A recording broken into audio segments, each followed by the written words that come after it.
can start at any time. That's you, Mark. No, you it's missed not. it. Yeah, Hey, ballers, welcome to If These Balls Could Talk. It's the famous trio that's a little more known than Huey, Dewey, and Louie with you. That's right, my name is Mark with John and Pete. And joining us, I didn't even give you guys a chance to respond to that, Wow. did I? Joining us tonight is our special guest. Joining us tonight is our special guest for the third time, our friend Jefim Piekarz. It's episode 8, you guys. Hey, Jeff. Podcast Jefim. Cheers, boys. It's good to be back. Third time Salud. here. I'm excited. So as a kind reminder, everyone, if you like what you hear, please hit that subscribe button down below. How has everyone been? John, let's start with you. I'm great. I just went on vacation today. So I'm on vacation. Ooh. And this is why happy we're off vacation. next week, but I'm on vacation for the next week. I took tomorrow off to prepare because I couldn't all week. And we are going on a cruise to Bermuda. So I'm very excited. Fancy pants. We really wanted to I'm go not with. paying for it. I know. We were really excited to go with you guys, and then we found out cruises don't like when women are 24 weeks or more pregnant, and we were like, oh, maybe we can get away with it if the doctor says okay, and the cruise liner's like, nope, we need a signed letter from your doctor saying you are fewer than 24 months, so that put the kibosh on that. Yeah. But we are also... It's like they don't have real hospitals on cruise ships. Yeah, they kind of don't. There's that slight complication. I was hoping the cruise Plus, if corrector something would does birth our happen, you're baby. far away. Yeah. We were this close to having an international baby. But you are doing I'm just something. kidding. Yeah, we are going on vacation. We're going to Puerto Rico, though, which is technically in our network, and there's a hospital right near the hotel. And it's domestic. Nice. All right. Because they said no international flights, and we're like, it's technically it's Puerto Rico. domestic. And it's Puerto Rico. awesome, man. So it's about as exotic as we could get. Well, it was that or Maui. Maui was too expensive, or we just couldn't figure out the flight. That's quite the difference. Well, So I where in know. Puerto Rico are you going to be? Just somewhere near San Juan. I got to remember the name of. I think it's the Royal Sinesta is the place we're staying at. You're going to have to say San Juan better, though, if San you're going to Juan. go with the Puerto Rican. Juan. No, Juan. better. San Juan. San Juan. This is why I have Steph. She Juan. actually knows some Spanish, and can actually speak it like the correct way. John, how All many right. days are you going on a cruise for?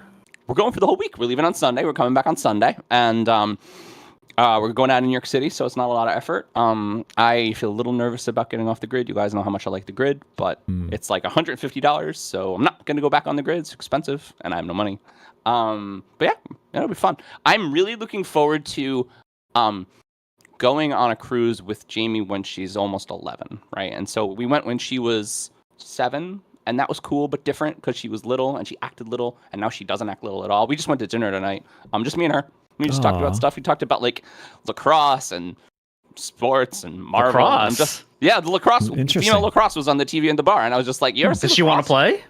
play? Her friend plays lacrosse and wants her to play with her. But I'm like, well, maybe your first team sport shouldn't be one with sticks and fighting. Yeah. So I played lacrosse, John. No. The guys lacrosse, we had gear on. The women don't wear gear, and they are just as brutal as the guys. Why don't they wear don't let gear? them play lacrosse. That is No. that is very odd. An odd choice there. And Stefan, you had the Jefim, you had the beater stick, right? You played defense. Yeah, I was a defense, so I had the you long had stick. the But long no, stick. like we would watch the girls play, and we'd be like, all the guys would be like, holy, like, whoa, Yeah. they don't mess around, man. Damn. Yeah. So Organized lacrosse, Pete, it's essentially weapon fighting yeah, I with know. a ball. With a ball. Because With a ball. you know, just to plug my Buffalo sports roots, we have one of the best lacrosse teams of all time professionally, the Bandits. That they've won like Buffalo Bandits, you say? they've probably won. I think the Albany Firebird could take them. uh, Fighting words, I think. they've won like 12 or somewhere over 12 titles in the last 20 years. Or maybe I don't know. They're good. Well, but could the Albany Awesomes take them? Possibly. take I don't everyone. know. Maybe. Can we wear the jerseys That'd for be- one episode? you should. Jesus I don't Christ, I, have want to one. get my Albany Awesome jersey. I know where it is. Do you still have yours, Jeffem? I don't think so. I had it up until a couple of years ago. I think it's gone now. And I'm the lightest I've. That's news for me. I'm the lightest I've ever been. I might break into 170. Nice. And so everything Congratulations. fits me now. Actually, everything falls off of me. So I need new clothes again. Time for new clothes. Hey. Mark, real quick, how about you? Since you always ask us how we are. Gosh, I don't even know now. No, I mean, I'm on autopilot. I swear these days. I just a lot of jobs, a lot of working. Yeah, I guess everything's all right. Nothing to report. Maybe that's why he guys don't ask me, because nothing happens in my life. Yeah, but you're the singing realtor. I am the singing realtor. Is your persona continuing to take off?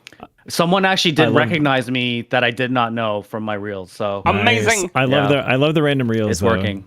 Sweet. It's working. Oh, that's great. You differentiate yourself. Mm-hmm. All right, let's get to know our friend Jefim again, shall we? Pete, why don't you start us off? Okay. So I think call we an should, audible. Yep, we called an audible. I think let's travel to a distant land. The land of chicken and beef paprikash, goulash and stuffed cabbage, and I assume other culturally important things. I'm talking about where Jefim lived for quite some time. Please tell me more of this magical place where my mom's family originated from, thanks to my great-grandma, born in 1898, and moved to the U.S. around World War I. What makes it amazing? What would I expect if and when I visit, and how badly do I need to visit it? Pete, you need to say where it is, though, for people who don't know this. Oh, yeah. So, all that. Yeah. Hey, I wrote this the last second, okay? It is very good. It is the country. Very good. It is the country of Hungary, if you haven't figured it out yet. Specifically, the city of Budapest, the capital, which I hear is gorgeous. It is. It is. So I lived in Budapest for 2 years, and Budapest is awesome. It's hard to. I miss it often. It's part of that whole sister city thing. So Prague, Vienna, and Budapest, they're all pretty close in Central Europe, so you can get to all three if you want to travel a little bit. Okay. But in terms of Budapest, Hungary is a beautiful country. It's actually really surprising how much variety there is. So you've got Budapest, which is, I would say, very similar, honestly, to like a New York or a Philadelphia weather pattern. So it's very green, but it's a bit warmer, right? Okay. But if you go to like the southwest, you can go to like the area. Oh my God, I believe it's Pécs is down there. Pécs is absolutely beautiful. It's like a cultural center. It's a gorgeous city, and it's almost like Mediterranean. Ooh. So you kind of get that feel. The country just has so much variety. It's very surprising for such a small country because it's not very large. I feel like in terms of. Oh, go ahead. I was going to say, like, I could feel like a little bit of like inland Croatia vibes, maybe weather-wise from there, just the way I think of it, even though that's on the other side of Europe. But yeah, I would say, so Croatia is about 6 hours. It's not. It's not as far as you think. Yeah. Yeah, it's not, Europe is a lot smaller in general than you think. It's really tiny. Yeah. But I would say, yeah, you're right. If you get down to that like southwestern region, it's definitely like along the lines of almost like a Greece, actually, I would say, like, because it's very green. They have olive trees down there. It's beautiful. Yeah. They have wine. It's really nice. I know that weather. That's nice. But Budapest, the city, is gorgeous. The architecture is stunning. You've got kind of the river which splits it, right? Because it's Buda and Pest. That's literally the Buda means hill. So that's the idea. You've got the hillside, you've got the river runs through, and then the Pest side is kind of the flatter part of the city. There's a lot to see there. I mean, I could walk you through all of it, but I would just say the Hungarian people are interesting because at first they're a little offset, but once you get to know them, they're some of the warmest people you'll ever meet. I still have many great friends there. You got to cruise up, of course, Andrassy utca. That's where like the call it Rodeo Drive. All of the fancy, really expensive stores are there. That runs from the city center over to Hero Square. Hero Square is this beautiful monument, and it also introduces you to the Széchenyi baths. So that's a very famous thing. They have a lot of Turkish baths in Budapest, and when you're there, you've got to do one of those. They're amazing. It's like a super spa, kind of, right? Exactly. So you've got the Turkish baths. That's the most popular one. There's some other ones, so we can talk if you want to like go, and I can let you in on some of the ones that are like pretty cool and maybe a little lesser known. Cool. But it's just a beautiful city. There's Margaret Island. That's kind of the recreational island right in the middle of the river. And I used to run with a good friend of mine there. Jefim, I want to know which ones the Eastern European mob hang out in. John needs to know So to be honest, that's not as much of a Hungary thing, but Romania is you got the. I mean, Romania almost legalized bribing. So just to be clear. Legalized bribing. Yes, that's amazing. For real. Best thing I've ever heard. Not a joke. That is awesome. while I was living there. That was the joke that was going around. They were like, you realize they came within one vote of legalizing bribery. Wow. Like for real. Were there a lot of politics. bribes to go into that? Oh, I'm sure. I'm sure. Amazing. Hungary doesn't have as much of the mob feel, though. I'll just say that that's not really. You're not going to encounter as much of that. How is but it? it's a. Oh, go ahead. I was going to ask if you finish your thought. I'll jump in a second. I was going to say, answering your original question, though, the first thing you're going to notice is, and I really mean this because it's very stark. You will not understand anything that's written anywhere. The Hungarian language is, if you take a look it up, it's actually the furthest from English other than Mandarin. Oh wow! It's an incredibly difficult language. It's pre-Latin, so it bears no resemblance to English at all. Yikes! So I'm just warning. That's the thing that you'll notice immediately. You'll land and you'll be like, "Oh my God, what is happening?" Okay. And even the way they put the language together is very, very interesting. Cool. The second thing you'll notice is the drive from the airport to the city center. You might be a little disturbed. You'll be like, "Where did I land? Is this a third world country?" Because the drive from the airport to there is like pretty rough. Okay. But as soon as you get into the city, it is a modern European city. It's gorgeous. It's a great place to be. So Nice. I'm super sorry. And excited. I know that probably went on way too long. But, That's okay. and of I'm just course- mystified by this. And of course, for you got to get down to Szeged. It's another beautiful Yes. city, very culturally significant for, of course, the Paprika. paprika. I need my paprika. So, and, That's the while only you're there, you place should my also check out that's the only place my grandma would ever get paprika from. The the Szeged. Szegedi. Yeah. Yeah, man.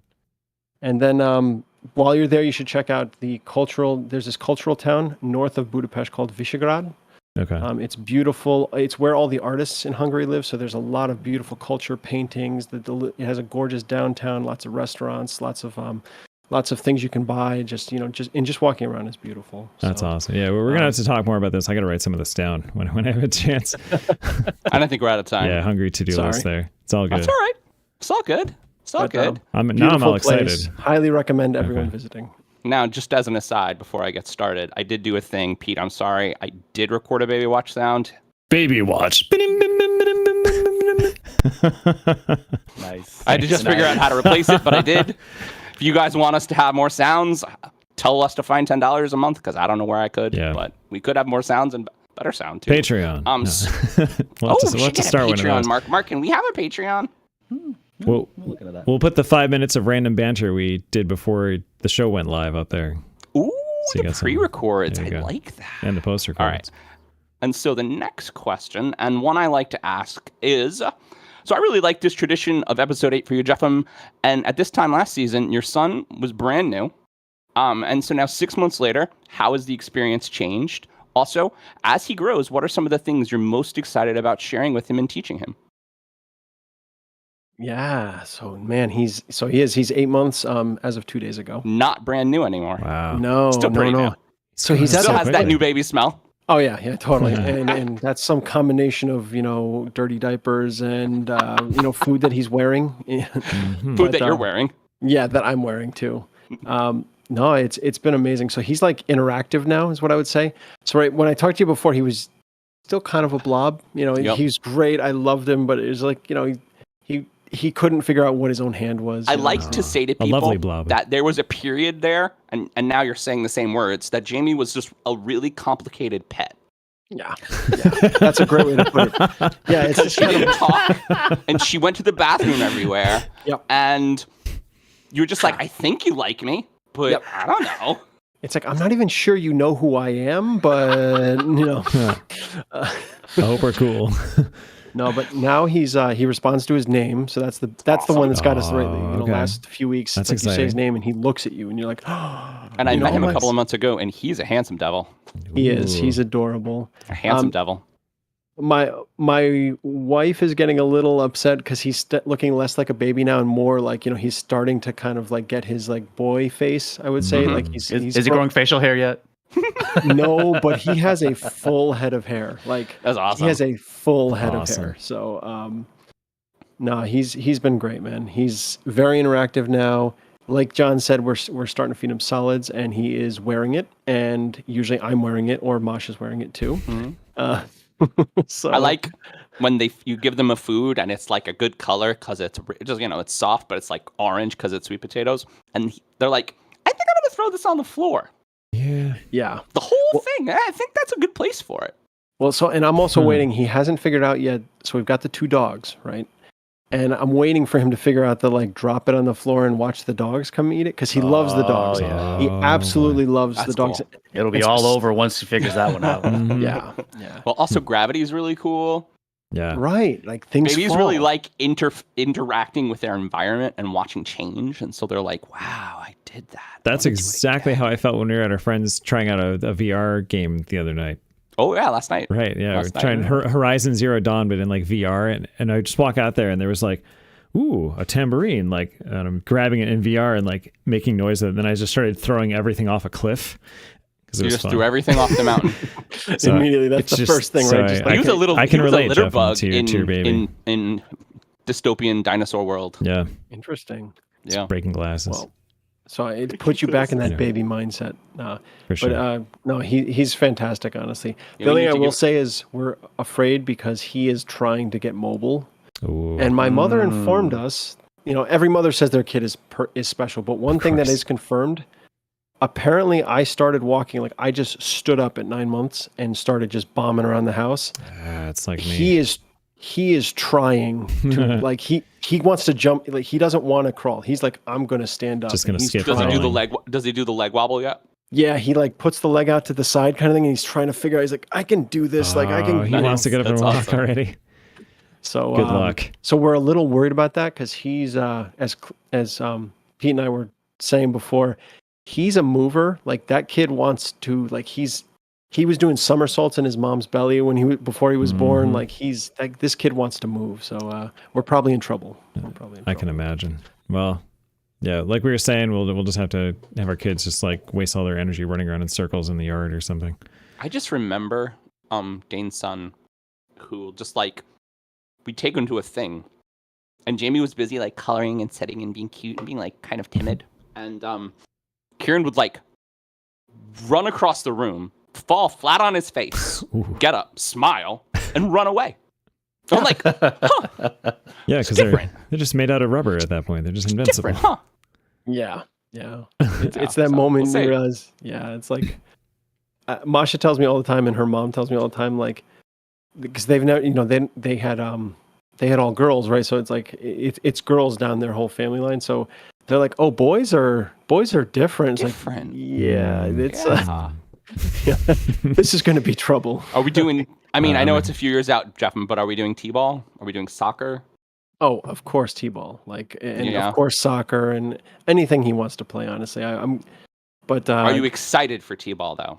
oh yeah, I literally. So the elementary school has it happening, and I am always walking the stroller by, just watching the kids. and, Countdown to and T-ball. just when I So see the the step little between t-ball and the kids pitch, like the step between t-ball and Babe Ruth, or the dad's pitch, and that's also super fun. yeah.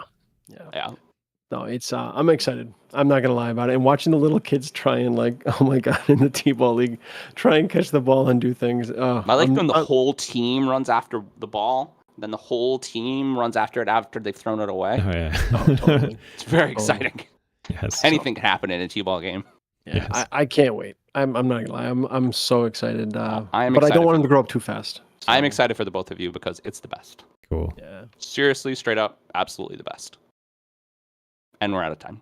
All right, so we're going to change things up a bit, and we're going to let our guest lead a discussion in a segment, hopefully a regular one. We're going to call Jeffim's Got Balls. Jeffim, what you got? What you want us to talk about?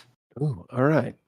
So this was something Mark and I were discussing beforehand, but since I've got balls, I'm going to make a statement.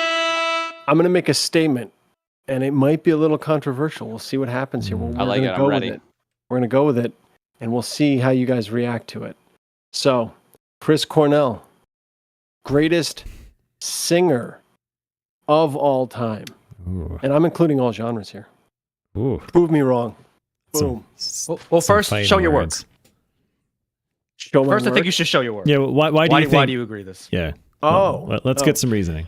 So Chris Cornell, for those who don't know, one of the founding members of Soundgarden, very popular 90s band. Mhm. Okay.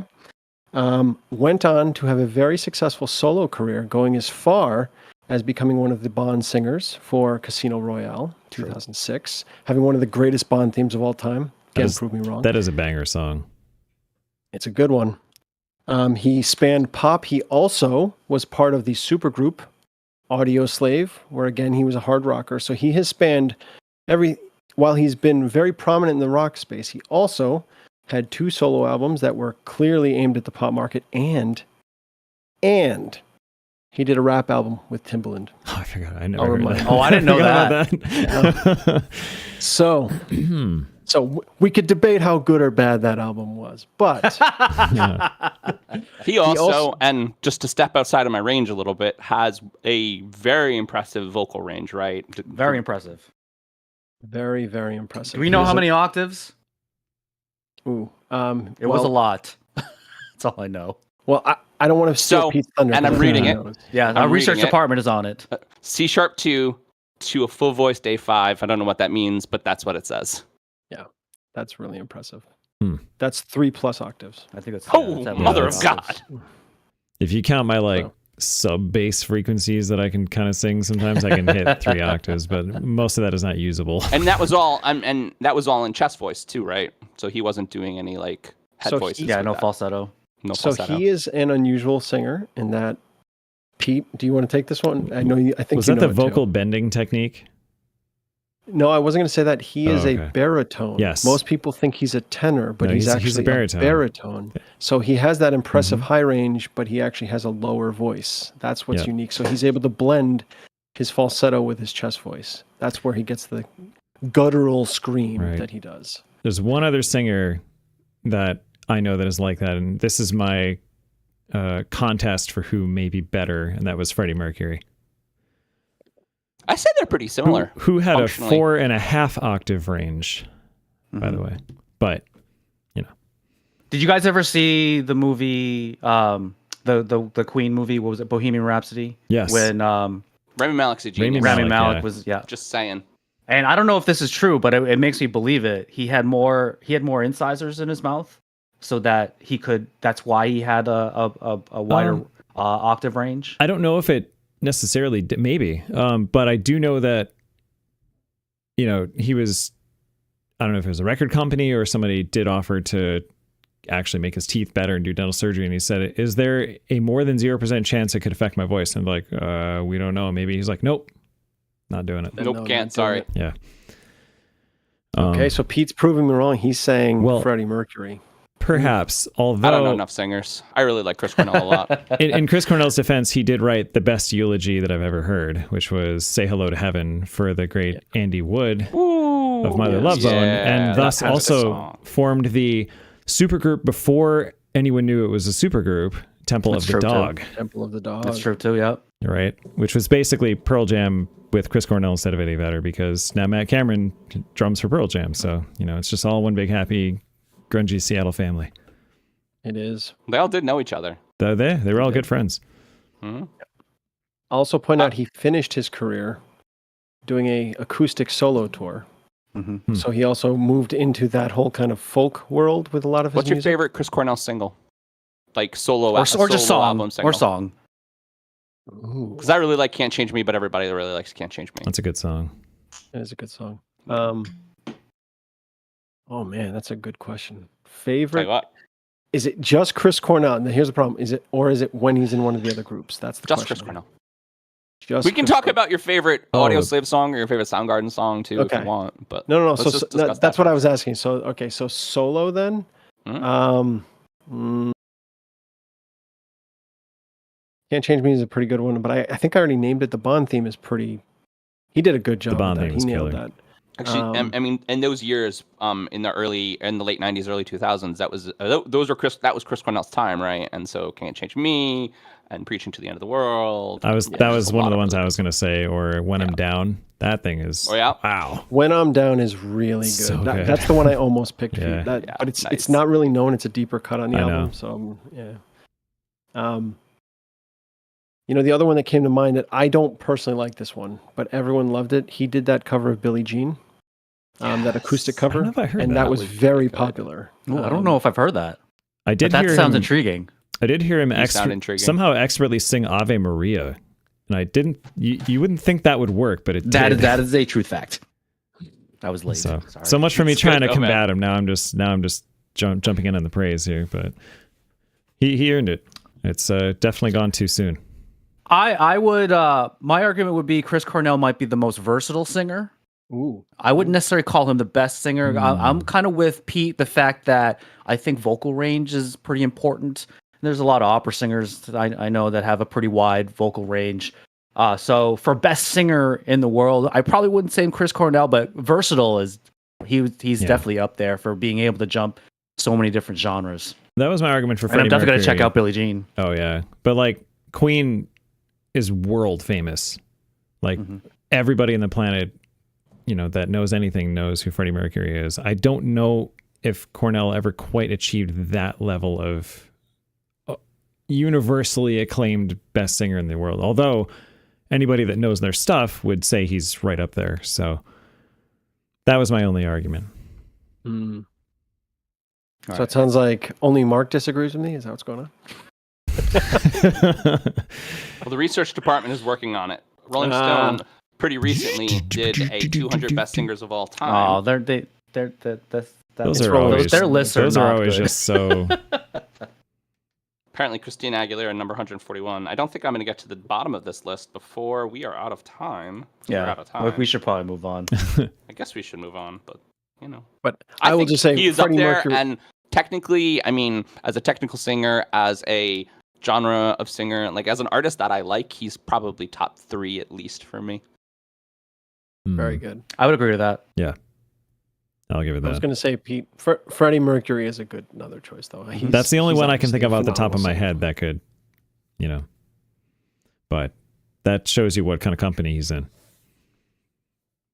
singer. I like it. All right, everyone, are we ready to get started? Hell yeah. All right, so the Major League Baseball trade deadline has come and gone, and lots of teams made some moves toward the playoffs, while others are just playing for the future. Mets. Now, the biggest moves probably came from the aforementioned Mets as they unloaded their two $40+ million men in Max Scherzer and Justin Verlander to the Rangers and Astros, respectively. Uncle Steve is not only selling his superstars, but he's doing it at a cheap rate, saying he'll contribute about $80 million towards their salaries. Now, the rest of the trades didn't have a lot of star power, but have had a lot of featured role players instead. So, everyone, who is the team to beat after the MLB trade deadline? Braves still. Braves got And good. if not the Braves, the American League, the Western Conference. I think that, and I've been saying this metaphor all week. I think that the Mets went and threw 2 loaded guns into a pit with the Astros and the Rangers and said, just fucking do it, guys. Let's see what happens. Yeah. I mean, right? Like Scherzer looked great. He picked 6 1-run, 2 runs this week, and Verlander's going to beat the Yankees tomorrow. So, fuck my life.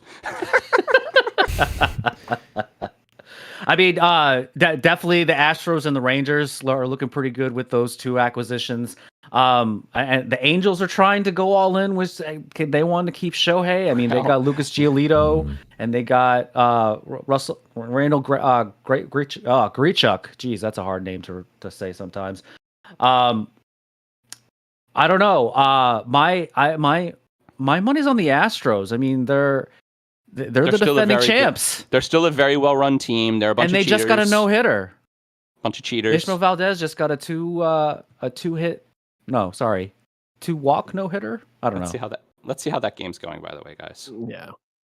Yeah. So Mark What's that totally going just on stole right mine. I was going to say, honestly, I think it's the Astros. They're still ridiculous. They're still the But Astros. I will say, John, I also agree. You two basically said the 2 I had. It was Astros and Braves.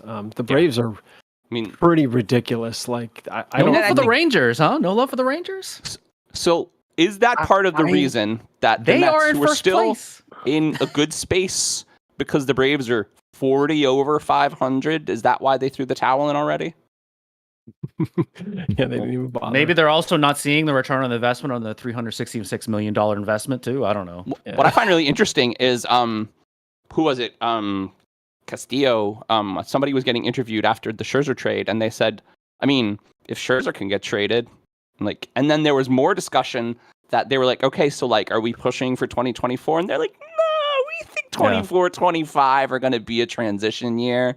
And maybe we'll start thinking about it again in 26. Like, how do you throw 2 years away after you spent $80 million? I think Uncle Steve. This is a duplicate question, by the way, Pete. I'm just saying. That's fine. Yeah, I realize we've moved into the Mets, so you guys are taking shots at my team. I appreciate it though. So I will remind you that when I was on last time, I told you you asked me about the Mets. You guys were high on it. I actually wasn't that high, and I said the issue was two things. One, old pitching, which again, Verlander was out the first month of the year. Scherzer sucked the first few months. We'll see if he's better. I know he had a good first outing with the Rangers. Yeah, he looks good. The other thing was they were basically counting on their entire roster had like career years last year, and they were counting on that happening again, and it didn't. In fact, they're having all like their worst career years right now. So I actually think this was an interesting move from Uncle Steve, and it reminds me of what a hedge fund manager would do, right? I've invested all this money. It's clear to me I'm not going to get a return, so what can I do to salvage this situation? Yep. What he got back was pretty impressive. I mean, wow, the prospects are very impressive. It's a lot of value. And I don't think any other team has thought to do that, right? He basically bought prospects. That's what he was doing. He was like, he bought all right, prospects. Yeah. Well, and he traded away rentals. Like that's like the logical way to run a baseball team is you take these guys who have 1 or 2 years left with big contracts and you say, nah, I don't want to do that. So I respect the fact that they could be rebuilding. It's just interesting that they went about it in a way that felt like they were buying rentals to win this year. Yeah. No, I get it. And in terms of what he said, I don't know if I believe him because I don't mean to jump questions here, but I think we're going to be all in on Ohtani. That's what I think is going to happen. I think he's clearing salary and he's clearing. I think he's going to go after him because the one thing we don't have in the farm system for the Mets is pitching. He just got a bunch of outfielders, great prospects, cool, but like we do not have any pitchers, and he just traded away our pitching staff basically. I think he's going to go after Ohtani. That's what I think is happening. Do you think that the Angels, who are maybe in the playoff race this year, are selling? Well, they tried to buy. I mean, they got Lucas Giolito and they got. That's what I'm saying. I don't think they're selling right now. They're not far behind at all. According to my friend Mark last week, they are not in the Ohtani market. We'll see. Yeah, well, we'll see. They're not that many games back right now. No, they just got over the Yankees because the Yankees are doing so poorly, and so they're like the second team out of the last wild card spot in the American League right now. Yeah, I mean, I don't think there's any. The Twins are just. So you're telling me there's still a chance? The Twins are just going to trip into a playoff spot. They really are. Central League assholes fall into it. Wow. Fuck those guys. What the? God. Yeah, that division looks terrible.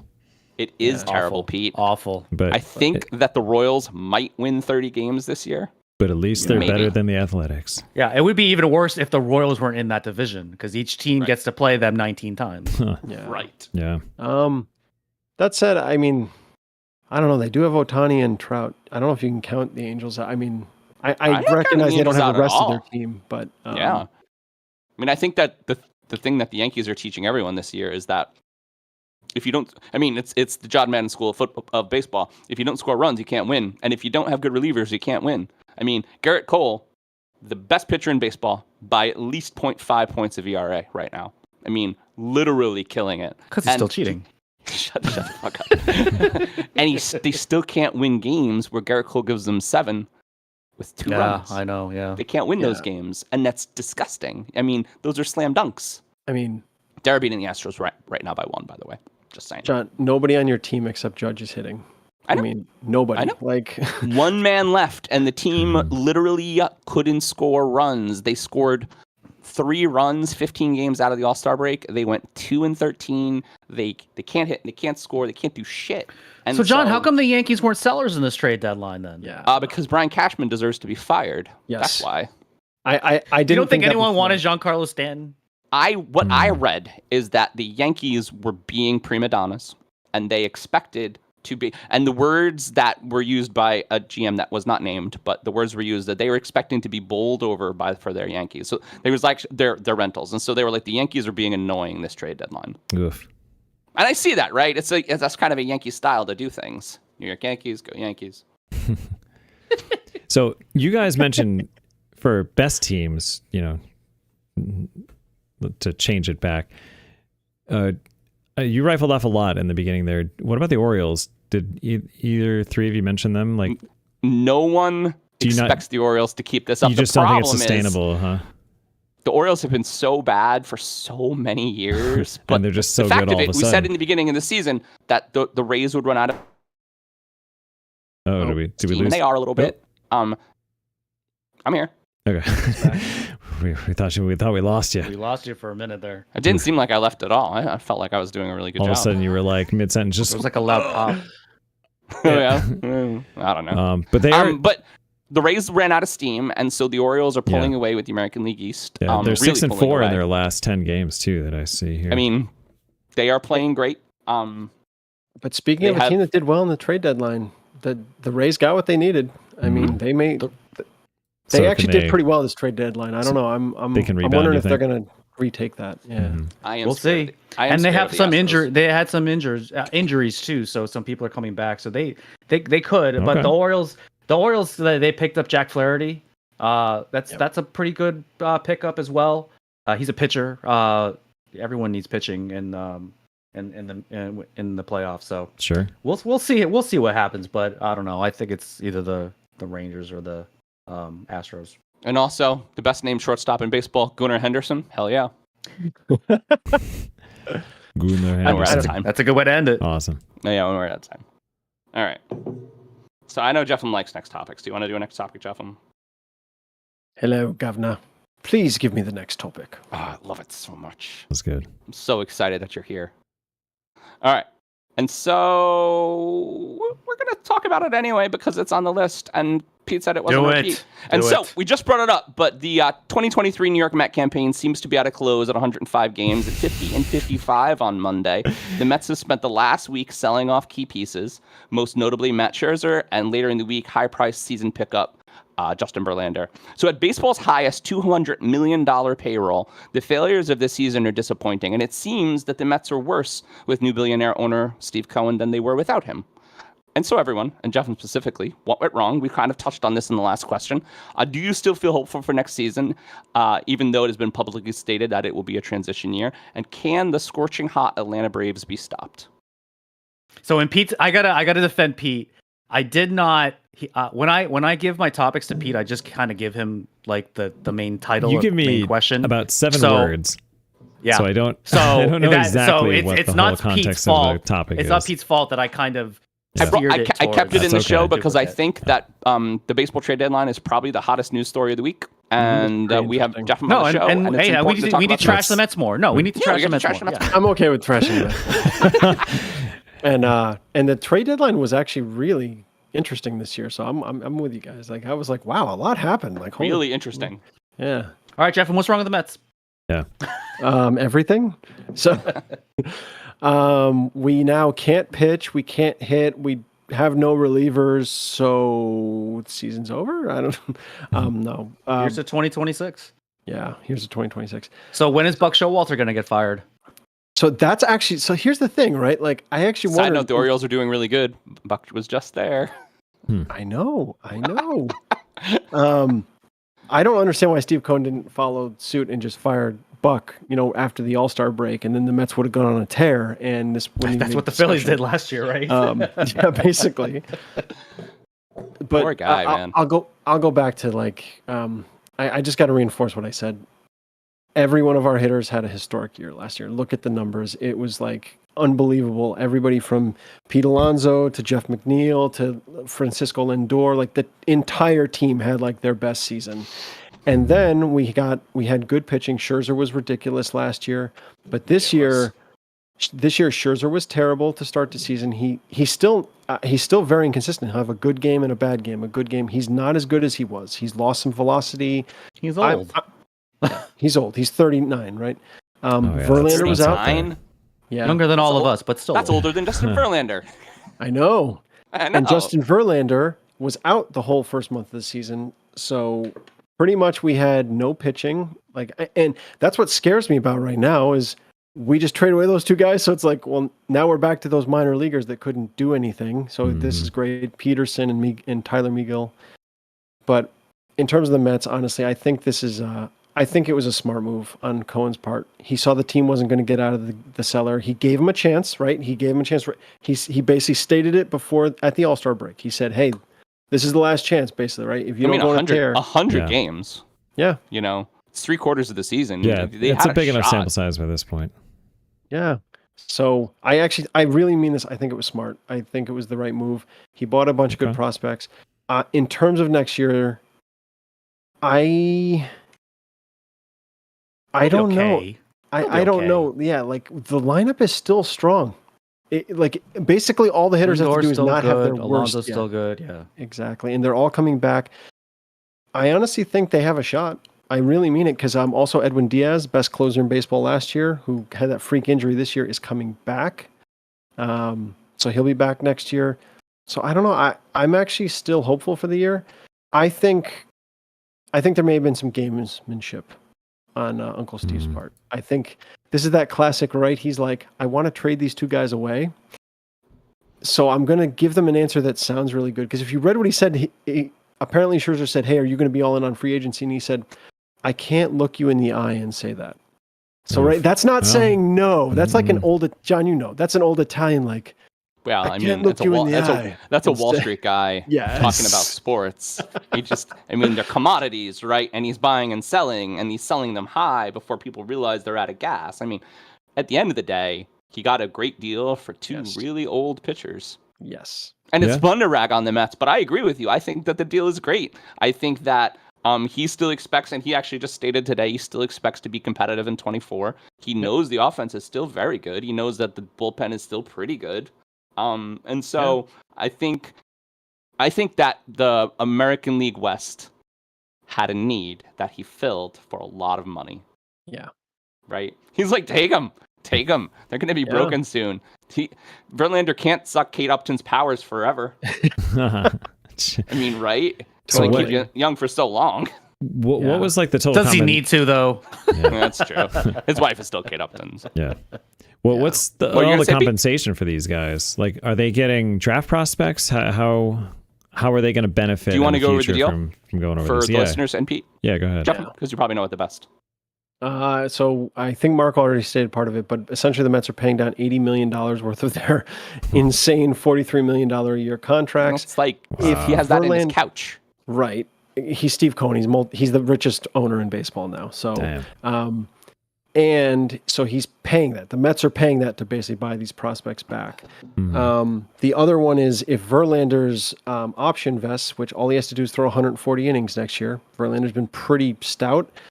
It will be an additional, I believe it's $20 or $30 million. So I think that we have to pay. And what do the Mets get for that? Yeah, that's a lot to give up. I have it right in front of me. They got Luis Angel Acuna, a minor leaguer for Scherzer, and for Verlander they got two minor leaguers, outfielder Drew Gilbert and Ryan Clifford. Were they high ranked? So prospects, basically. I'm pretty sure they were. I don't know where they are. I would assume they were. Notes, but I believe it's either Gilbert or Clifford was their highest prospect for the Astros. Does that tend to be a more surefire bet? Because I know with the NHL, it's unless you get like the top 4 or 5 guys, then forget ranking it. plays a big part when you're dealing prospects are much more important in the MLB. Yeah. Well, ranked prospects, right? Are they a much more assured commodity compared to a draft pick coming up? No. Okay. No, and we've explained this to you before. It is very hard to be a rookie in baseball because you don't just like come out of college and play. Oh yeah, right. There are so many other leagues that you have to ascend through. So Pete, what happens? The big difference for listeners, if you haven't played baseball or if you don't know this, essentially like the big difference between the minor leagues and the major leagues. In the minor leagues, there are guys that throw hard, right? And the idea is you're trying to prove that you can hit the fastball. But you hit the majors, and the difference is now they have the fastball, but they also have the ridiculous breaking ball, these crazy slurves and curves and changeups. that's so it's this whole nother level essentially you have to overcome when you as a hitter when you get there. That you have to prove you can hit the fastball, but pretty much if you come through the minors, you're higher ranked, you can do that. Right. All Major League hitters can hit a 99 mile per hour fastball because they've been doing that for 20 years. Right, but can they hit a weird ass? Well, the idea is, can you hit one that can you hit a ball that slider. looks like a 99 miles per hour fastball, but is a 78 mile per hour slider? That's the trick. Yeah, and that's how they get you. And we're done. Tricky. All right, who's got next topic? Do the tricky song. It's tricky to rock around. It's next topic. Next topic. Tricky. All right. I don't know if we can use that, but we're gonna go. All right, Gonna use it. If you grew up watching baseball in the 90s and the aughts, you remember watching sluggers like Ken Griffey Melanie hates that Jr., word. Jim Tomei, I like it. David Ortiz, and Albert Pujols. Well, there's some chatter that a Legends Home Run Derby will be possible during next year's All-Star Game. In fact, during the MLB Network broadcast of this year's exhibition game, Pujols, who now works for MLB Network, was tossing the idea around with Griffey. Are they going to juice up? Okay. According to Jason Stark of The Athletic, all four aforementioned players are into the idea. So, everyone, what are our thoughts on a Legends Home Run Derby? I mean, only if they juice up. Yeah. Honestly, that's the only reason. That's the only way I'd be into it. They're like, we do it So, this like so old I times. was reading an article. Yeah. Jim Tomei needs 4 to 6 months to train. Why is Tomei Right. even invited? That dummy. Yeah. Jesus He has over Christ. 600 home runs. Give me a few months to regrow my muscles didn't with like the drugs. Indians I back when mean, the Yankees were train hard. Saying Sosa. I heard Sosa doesn't look great at all. No. No, Sosa's like Michael Jackson's ghost right now. Yeah, Like no. Michael he- Jackson's ghost. He, I don't know what he happened does not with him. look good. Yikes. I don't know. I don't know about you guys. I'm excited. I want I this think to that's happen. pretty. I mean, I I think think that's cool. I yeah. want to see Ken Griffey Jr.'s sweet swing again. That's really Yes. I want to see it. Like I'm Yes. all in. I'm all in on I'd be this. willing to I'm bet like, that he yeah. could still hit really well. He seems like Yeah. the kind of athlete that would just age very gracefully. Vlad Senior. From the little I knew about him. Ooh, Vlad Senior. Vlad. And I'd love Vlad to see Jr. could be his coach. It could be like a whole father-son montage. You know, maybe that's another gimmick, a father-son home run That's derby. kind of like, adorable. there's enough second generation players in the league now, like Dante you're and right. Bo Sure. Bichette, the Craig Yeah. Biggios. the Tatises, right? Like, Tatises. yeah. No, I'm all in on this idea. I think this is great. I think it's great for baseball. Like Everybody loves a sequel. I think that unites young and old fans. Like I think it's a great idea. I think they should 100% do it. I'd love to see what the rules are going to be like. So they've completely changed the home run derby rules. Right, like now you have like it's timed, and you're supposed to hit as many pitches as you can to hit home runs. I don't think they could do that with the Legends because they might break themselves if they do that. So I don't know if they're gonna go back to the old like 10 out rule or whatever. But I mean the hype around this, I agree, Jeff. I'd be very excited to see this.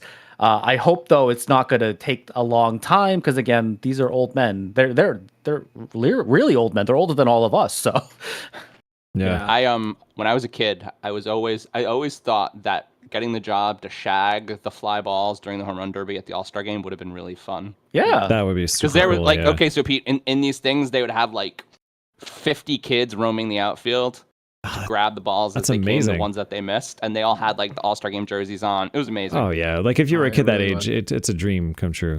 Well, shagging fly balls was the best. Yeah. absolutely. That's like Especially for major league players. Of course. Oh yeah. What an Mariano experience. used to do it. Remember, John? Yep.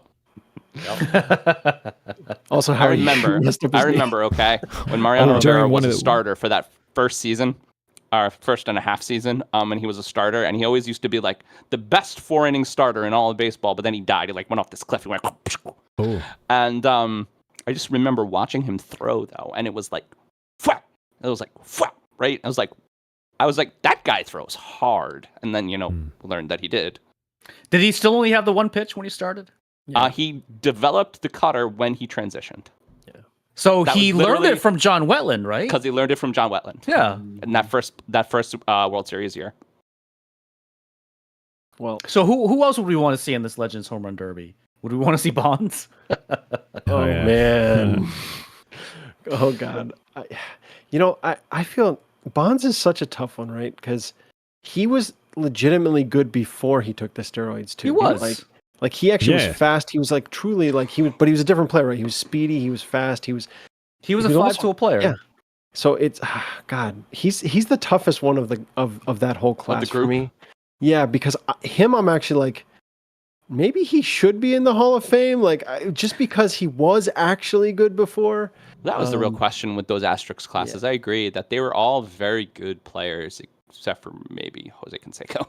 And but they were all, they're fast and they could hit good balls and they could pick balls out of the dirt and hit them far. I mean, they were really just good hitters. And then everybody did steroids. The pitchers did steroids. The hitters did steroids. Everybody did. So those guys did. And then everybody was hitting 75 home runs, and you're like, Yeah, you're like, ooh, something's wrong here. But that record's been around for 80 years, guys. How is everyone beating it? Yeah. I see. But to take it back to Mark's point, though, honestly, though, there's recent players I'd love to see. David Wright, a favorite, the captain for the Mets. Like he had to retire due to a back injury, right? But he's still relatively young. He still can swing, and it was just he lost the ability to catch up to the 95-mile-an-hour fastball. So Tino Martinez looks like he sells cars now. he does. He's a home run derby That's winner. pretty fun. Tino Martinez. Yeah. What about Remember that Manny? year? I'd love to see Man. He's still playing. He's still playing. He's I think he still plays in Japan or something like He that, does. right? Interesting. And no, he doesn't just play. Guys, you need to look this up. Did you hear about him? He got this hitting coach who had never, the guy had never played baseball before. He just saw a video of him. And apparently Manny took him on as his hitting coach, and it made Manny good again. Like Manny was almost really? failing out of the Japanese league and then became awesome again. So he's taking steroids again. How old is he? So my question is, Gotta be 50. how Wow. is Johnny I don't think he's Damon quite playing 50. in the Banana League? Because it's the Savannah No, Bananas. how is he playing? Is he doing good at the Savannah Bananas? I want to watch Johnny Damon play as the Savannah Banana. Right. Yeah. Well, Because it would be awesome. he was always he was a leadoff batter, so he wouldn't. His job was to get on base, right? So he could still do that at however old he is now. He was a better is he Yankee 50? than he was. He was a better Yankee than he was a Red Sox. Just saying. Well, yeah, he won 2 World Series with the Red Sox. He wasn't a just bad saying. Red Sox, yeah. But And we're Just out of saying. David Ortiz would be a great one. I love Big Papi. I'm not a huge Red Sox fan or anything, but I lived in Boston. He was amazing to watch. He's a great hitter. I'd love to He's see him. funny. do it. I love Poppy on MLB Network. Yeah. I was going to ask what happened to Mark McGuire. Bad. Well, bad. we don't Mark like talking McGuire. about Mark McGuire. Mark Oh, McGuire really? now looks. Bad Mark stuff. McGuire went from looking like a bodybuilder to looking like you. Not Well, that you're just skinny and just lost all of his all of muscle mass. Oh, Because he weird. stopped taking steroids. Because he and stopped got taking steroids. Huh. Yeah. old. Yeah. So he would not be any use. It's funny in how this. that happens. All right. We're out of time, guys. Oh damn it! I was gonna say, could we? What have do you a want to say, Legends- Jeff? I'll let you say it. I was gonna say a Legends Pitcher League too, though. Could we bring Pedro and Clemens and everybody back too, and throw to them? Anyway. We need a skills competition. Yeah, we would need be a skills cool. competition. in Major League Baseball. the quarterback throw it in the hoop. They could be we like, need a skills competition. Yeah, a pitching competition. That'd be kind of fun. I agree. They need to do something. You do those you ever see those the trick archers who do archery around corners and over things and stuff. You do do a curveball around a target you can't hit. Oh, or that'd be something like cool. That'd be Yeah, fun. Curve the ball. honestly, they have to do something. The All-Star break is so boring. So boring. That would be John, cool. John you didn't said even it- remember it was on.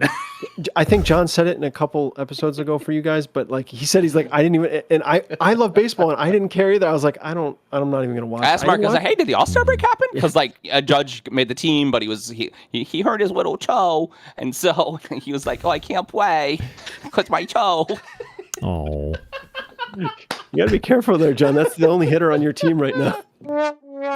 I'm so sad. And actually, we're going to segue from that into my topic. Does anybody want to do a next topic, though?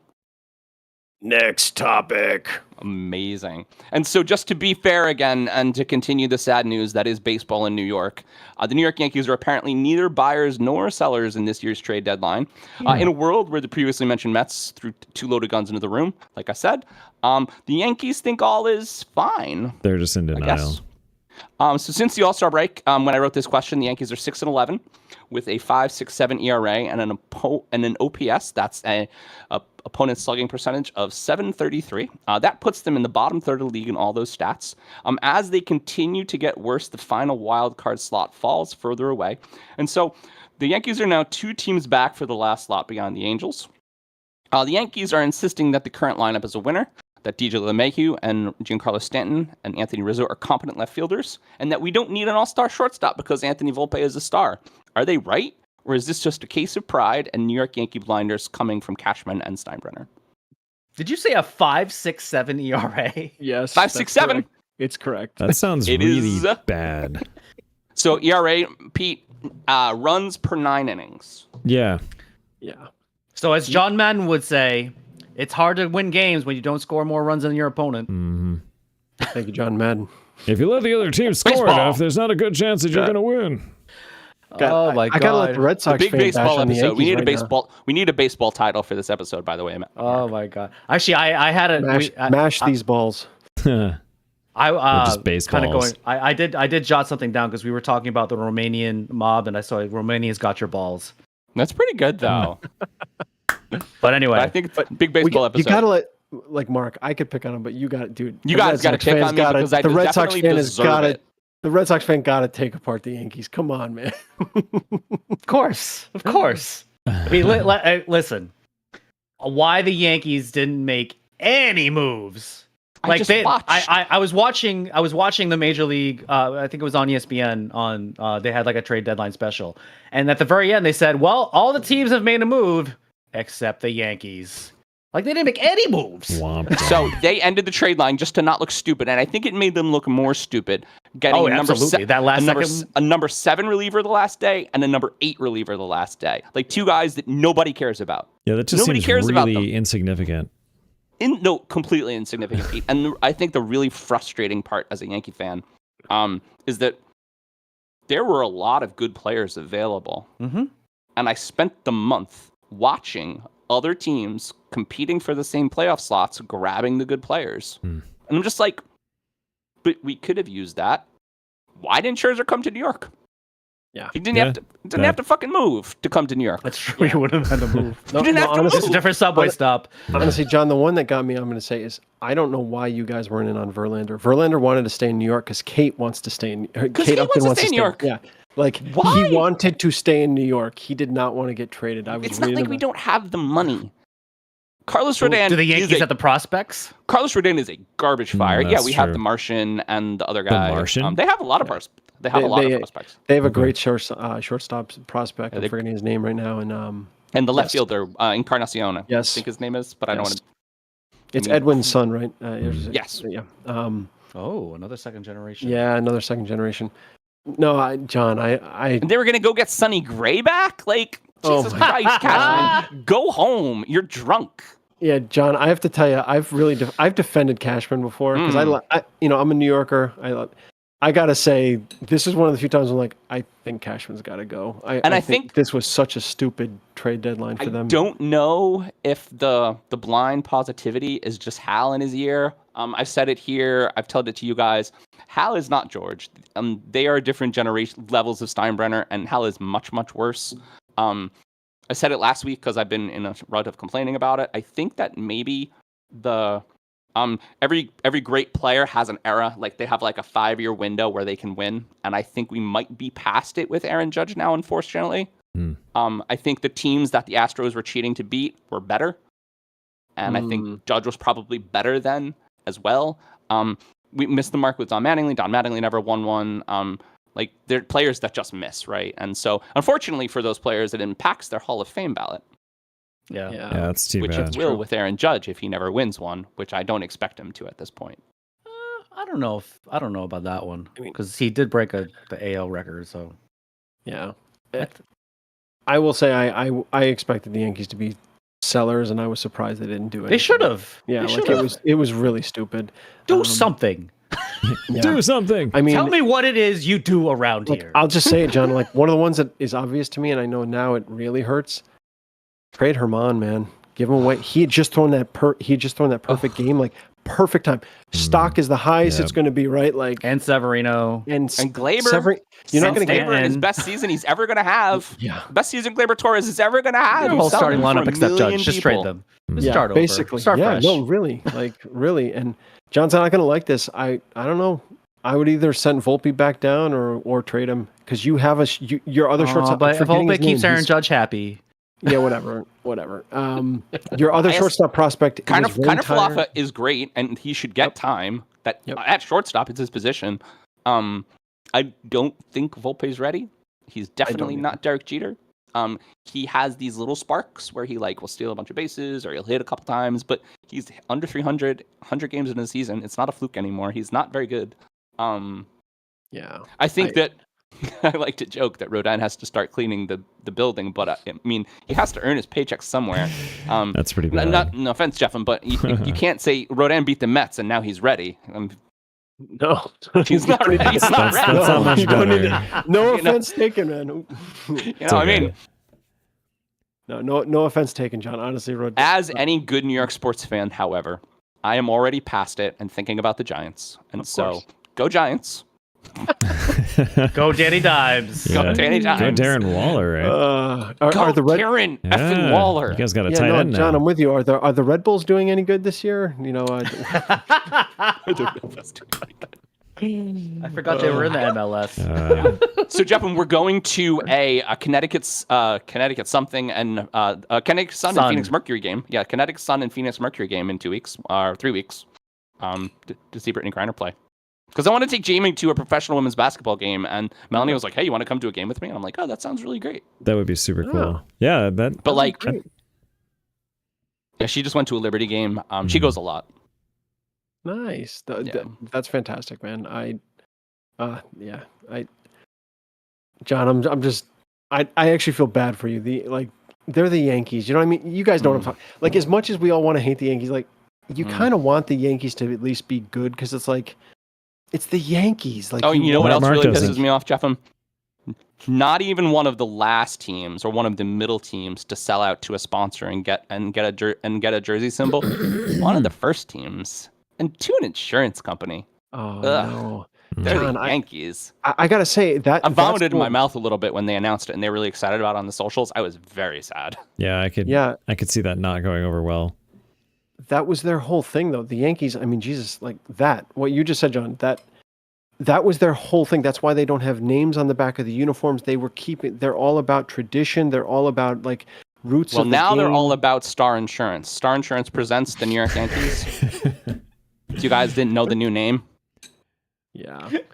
Yeah, I will say, out of all the changes to the game this year, the sponsorships I hate. Are the players yelling sponsor segues while they're at bat?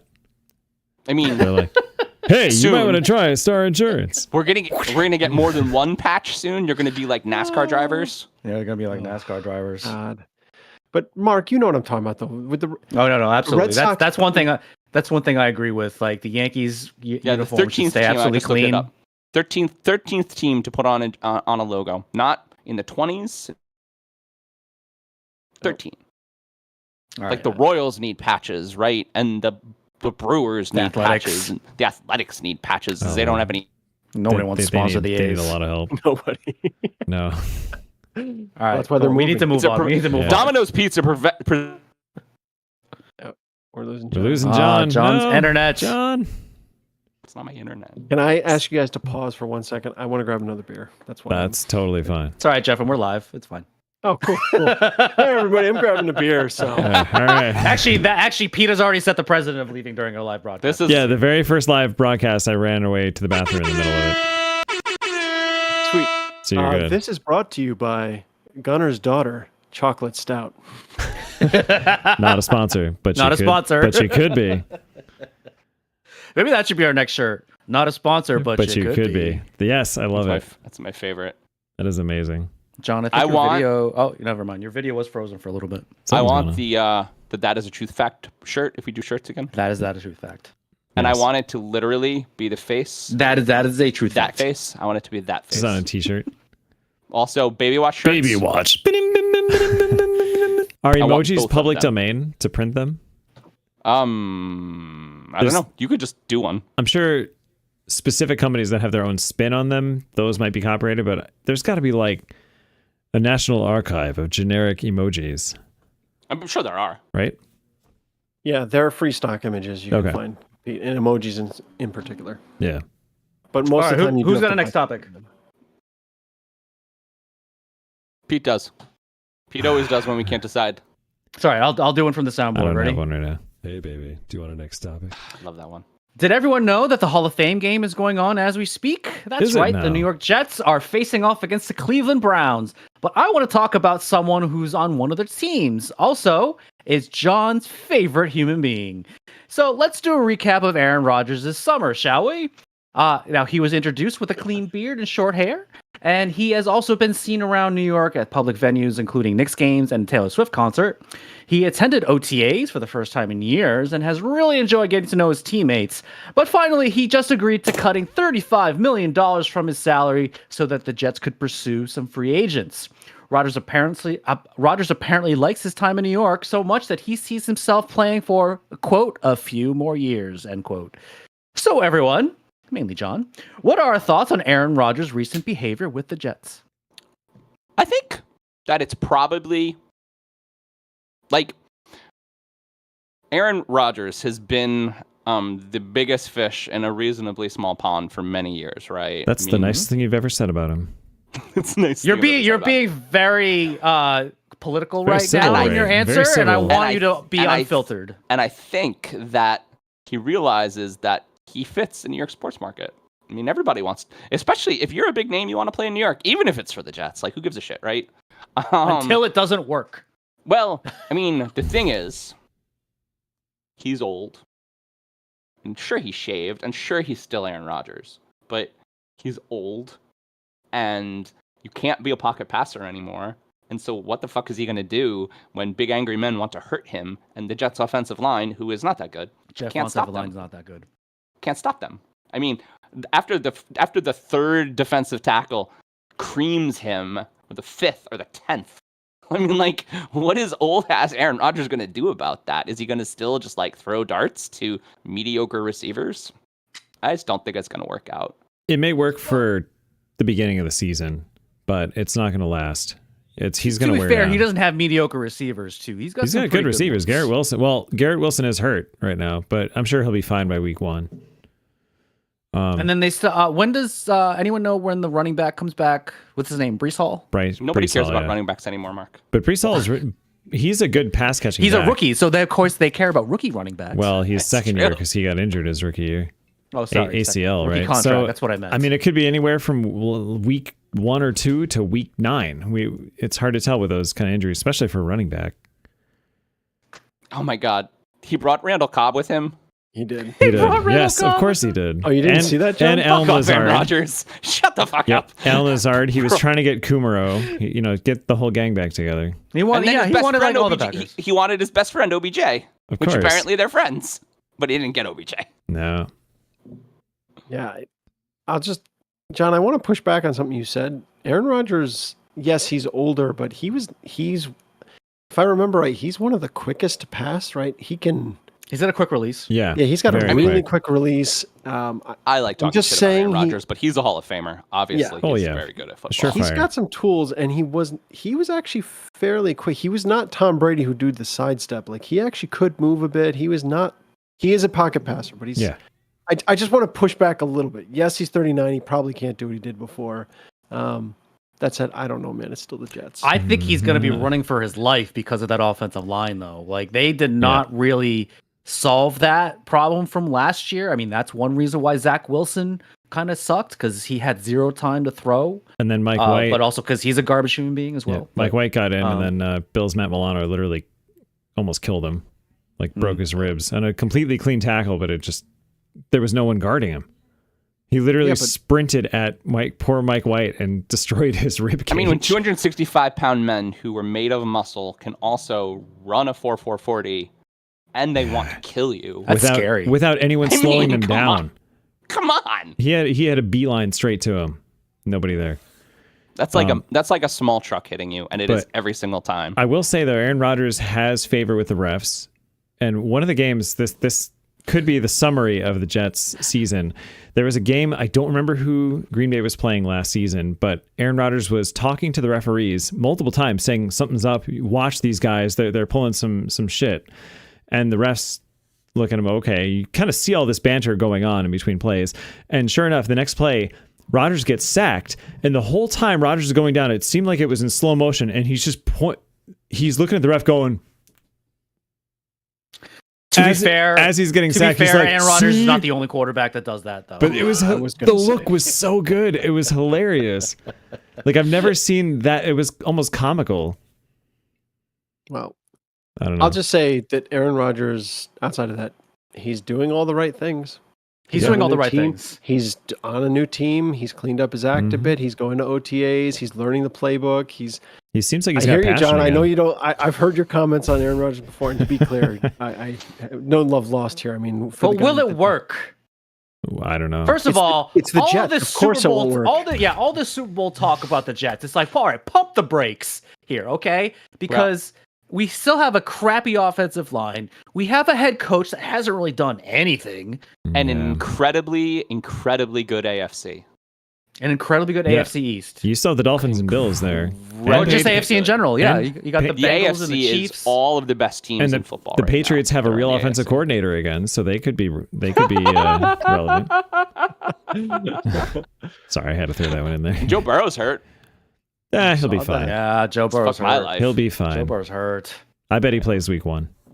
I bet he does too. I feel like I don't know. I'm gonna say it. I think Rodgers outperforms. I think he surprises you guys. It'll be. I mean, He he's probably But only, how will the Strong. Jets perform? How will he's the only Jets 2 years perform? away from an MVP season too, like the MVP of the league. The Jets are. It's the Jets. I'm sorry. I'm not. I think you're right. I'll never ever. Well, I mean, it's essentially the Packers from last season, though, right? Yeah. I mean, I think everyone in that division is going to be at least 500. Well, I Yeah, guess one probably. game over 500 since we're 17 games. As the Somehow- NFC East was the best team in football last year, maybe the AFC East will be very good. Somehow Should the be very Jets are good. I going to mean, it's be very strong. 10-7, have this great looking defense. Rodgers is going to have break all these Jets passing records, and somehow Beat they'll the miss Bills the play. twice for no godforsaken reason. Right, but they'll still miss the playoffs for some reason. I They will beat the remi- Bills last year. No. Pete was very upset. Yeah, because Just they had to countering what I break said. Josh's UCL to do that. just countering what I said. I'll also throw out there though. This is still the Brett Favre pattern. Yes. Mm, Still is a Brett Favre. Like, Yes, exactly. he just- Still the Brett Favre that's pattern. that's true. That didn't He go just well has on to the show his Jets, junk did to it? somebody now. And then I was just thinking that, John. I was just thinking that. just has to show his junk to somebody, and then we've gone full circle. We're in the darkest timeline again. Yes. This always happens when we talk about Aaron Rodgers. And I'm bummed out. I was trying to turn on the game, and this freaking clicker won't work. That's not gonna Aw, poor be. Roku. We're on live not a TV. You sponsor. can't put on football. It's just Poor Roku, wait. not a Oh, sponsor. it worked. Huzzah! I just want the game silently in the background. I missed that. I mean, I'd that love said, just Rodgers still has a ridiculous arm. So he does. So That is one constant still there. But Dude, the can still Jets- All Yeah. shit talking aside, the Yankees beat the Orioles or the Astros 4-3 tonight. Aw. Well, you know, Nah. even a blind squirrel finds a nut now and then. So Shut your mouth. and we're out of time. Where is this game on? The Jefim episodes are notoriously long because we really like talking about Notoriously them. long. It's fine. sorry. Sorry for don't It's not ever your be fault. sorry It's for not good your content. fault. It's not your fault. Good content is our lifeblood. It's what episode 8's I'll all seriously, about. if you guys want, I will bet on Aaron Rodgers. You got I episode don't know. 8 every season, Jefim, for the rest of time. This is your episode. Sweet. Well, apparently I potentially have a segment too, according to Mark. So Yes. Done. nice. And he's Who's gonna got balls? he's gonna throw your segment on all repeat guests. I think that's a great idea. Okay. Anybody want to guess what the Repeat score guess, is? at least. Repeat guests, exactly. $1 million to less than $1 million. No. It's a weird what- score. It's Wait, the what- preseason, so it's what probably game are like you watching 6 right to now? 5. What preseason? Who is it? You got one digit right. Jets and the Browns Jets in and the Hall of Browns. Fame game. So it's not even a real preseason game. It's like a preseason to the preseason. So is it 9-6?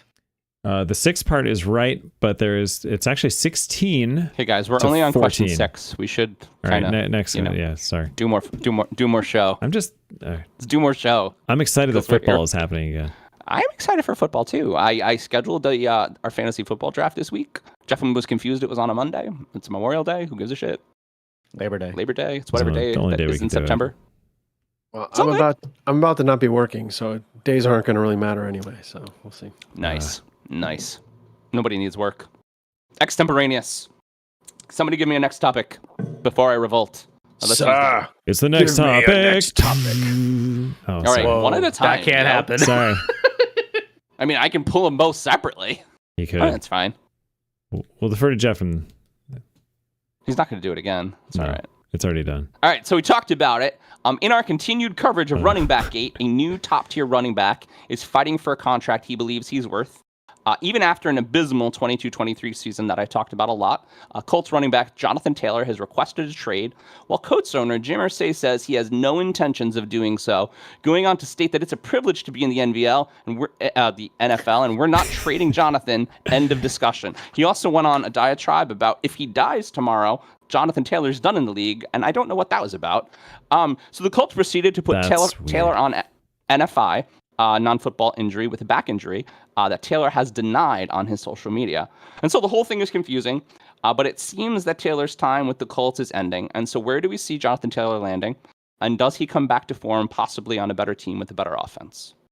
See, that's the thing. I don't know if he is going to be on another team. At least not this season. By the way, Jim Irsay has, I believe, taken over the title of NFL's worst owner now that Daniel Snyder is not there. Totally where I was going. So the conspiracy theory with this NFI treatment is that if they put him on NFI and they don't let him come back, he enters next season as a restricted free agent, not an unrestricted free agent. And remember, he's in a union. He can totally file a grievance against the NFL if stuff like this goes down. Literally, the day they announced it, he went on his socials and said, "Who has a back? Who has a back injury? I don't have a back injury." That has to be investigated. There need to be repercussions for that kind of bullshit. To play devil's advocate, he was stumbling around Colts practice like an old man this week. So I don't know. So maybe it is true. Yeah, it is true. We'll see. But it does seem very petty of the Colts to do something like that. Yeah. It does. It tracks very, very petty, and it tracks very, very unethical. The running back market's down. Jonathan Taylor, for the 2 seasons of his 4 that were very good, looks to be making a lot of money, and they don't want to pay him. And so what do they do? Well, they try to put him in a position where he can't bargain for anything and has to just take whatever they give him, akin to Saquon Barkley. Yeah. I mean, he has every right to sit out too if he wants to, and cannot, that's kind of what the players can do. That's one of the only negotiating tools that they do have. I mean, how good are the Colts without him? That's tough though, because that can drive the franchise tag numbers down though if they're not taking deals. Yeah, think a big picture there, Pete, aren't you? There's long-term net negatives for holding out. And look at what happened to Le'Veon Bell when he did that. He just disappeared out of relevancy. He just made a statement that maybe that was a mistake. Yeah, I know. Literally this season. Yeah. I feel like football, unfortunately, yes, there's a players union, but the players have so little power. I mean, it's nothing like, baseball probably being the strongest. Basketball seems pretty healthy too. Yeah, no, absolutely. I not taking any shots at basketball. I just mean football. Yeah. It's kind of what you guys are getting at. They don't have really any negotiating power. So I appreciate what he's trying to do here, but I almost think it's the owner.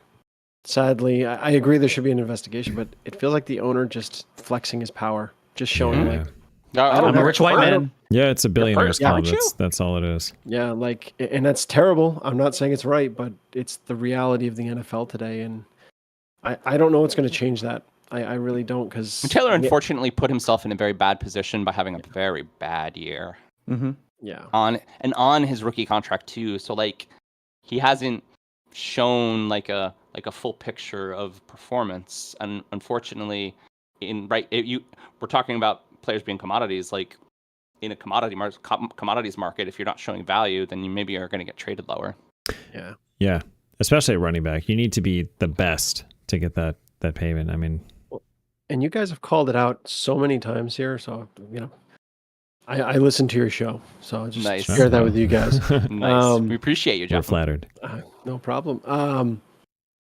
I appreciate your comments about the running back, because it's always seemed to me like a position. It's not like quarterback or wide receiver where a standout performance individually can really can be a difference maker. With running back, it's so part of the scheme, the way you've got your team set up, your line. It's not just your individual talent. And I almost think this is just the league recognizing that finally. I don't Yeah. mean to because there's so many running backs that, on one team they're good because the line is good, and then they move to another team where the line sucks and suddenly they disappear. I mean, so many examples of that, and great running backs. The one that come into mind right now is Shady for me. McCoy. But yeah, Right, Sean on McCoy, Philly. right? He was still pretty good in Buffalo, but I mean, he faded No, fast. he wasn't Philly. not as good as he was. No, in no, Philly. no. Like, He was He Hall of got a Fame lot of bound in touches when he Philly. was in Philadelphia. He did. Yeah. That's the number one thing. Like running backs aren't getting 30 touches a game anymore. They're lucky if they get 20. Yeah, Jeff, you had a good point there on the scheme. Running backs have almost been schemed out of relevancy, and that was Sean Payton. I think that whole multi approach where every back is a specialist at one thing. So you kind of divide that workload and thus production into 2 or 3. Belichick had a lot to do with that too. Belichick has had two backs for a while. He is definitely one of those Do we think that schemes backs very well, but it doesn't work quite well for individual backs value. Those years where Le'Veon Bell sat out, where Todd Gurley got that big contract and then was pretty irrelevant. I mean, there's a lot of talk that Todd Gurley is the beginning of the downfall of the running back market. Yep. Yeah. Exactly. That was that offense that just.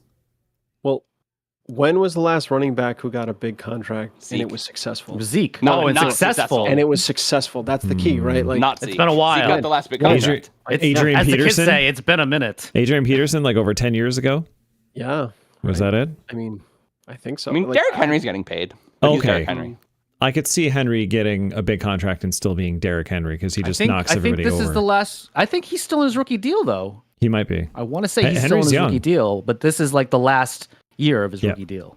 I bet the way that team, I bet they'll pay him. I feel No, like that's 4 the years one no. exception. No, You don't Titans think want to so? get rid of him. Really? Titans want to get rid of him. Yeah, Well, they nobody were wants looking to- to trade him. Nobody wants to Interesting. pay a running back I thought that $50 was all million. just rumor. I just looked it up. Derrick Henry, 4 years, $50 million with a $12 million signing bonus and $25 million guaranteed. And he signed that in 23, actually this year. Oh, okay. no. So he does have a contract. So we'll see. No, No, not this year. I'm reading that wrong. But that is recent. That is not his rookie deal. That's not a rookie deal. Oh, okay. Okay. Yeah. But I would say the story's still out on that one, right? It just got signed. I'm saying, like, Yeah, let's think see how about, that like, happens Who in was 2 the last years. one who signed and then was really good the next 1 or 2 years? I can't name Probably one. Adrian Not 20. Peterson. That's what I was thinking. I would have bet it was Peterson, Adrian Peterson. Oh, 09 or something. Well, and I guess really when you think about Derrick Henry and his deal, and he got that deal in 2020, I just found it. Okay, he's been on The that a Titans while. haven't really won. No, they were good. One or they've two of those been years, they were pretty good, but They've been not reasonable, but Not been his fault. not great. No, not his fault. I mean, they've never been in the championship series, right? They haven't made that in a minute. You know, the only one I'm thinking of is McCaffrey. Doesn't he have a pretty good contract? Was he any good last He might. I mean, he was good last year because He was- after he got traded. Yeah. Easily the best offense in football. It's just it's sad that they didn't win because they went through their 8 quarterbacks in that one game. Best offense That was without just bad. without a quarterback leading it, which is all the more impressive, I think. But look at us. We're having a hard time thinking of running backs that got paid a lot of money. It's not- Meanwhile, how many quarterbacks and wide receivers can we think Listen, of? that it's not a get paid coincidence. lot? Get paid and they It's not a perform, yeah. coincidence that the market's down. It's not a coincidence that any of them can get paid. I mean, it's not. It's happening. Yeah. No, it's a And schematic and It's philosophy just change. an example after example after example. And like they had a meeting this year. They're like, guys, what are we gonna do? Yeah.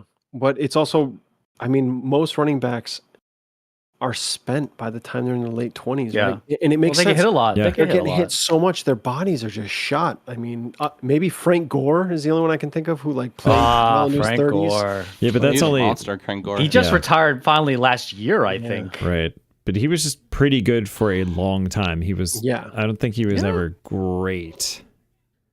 Maybe he was. Well, I I'll think tell he's you what. top 5 in all-time rushing. And I hope Yeah, you guys 'cause are he going to played do it forever. too. My entire fantasy football draft strategy is going to be different this year.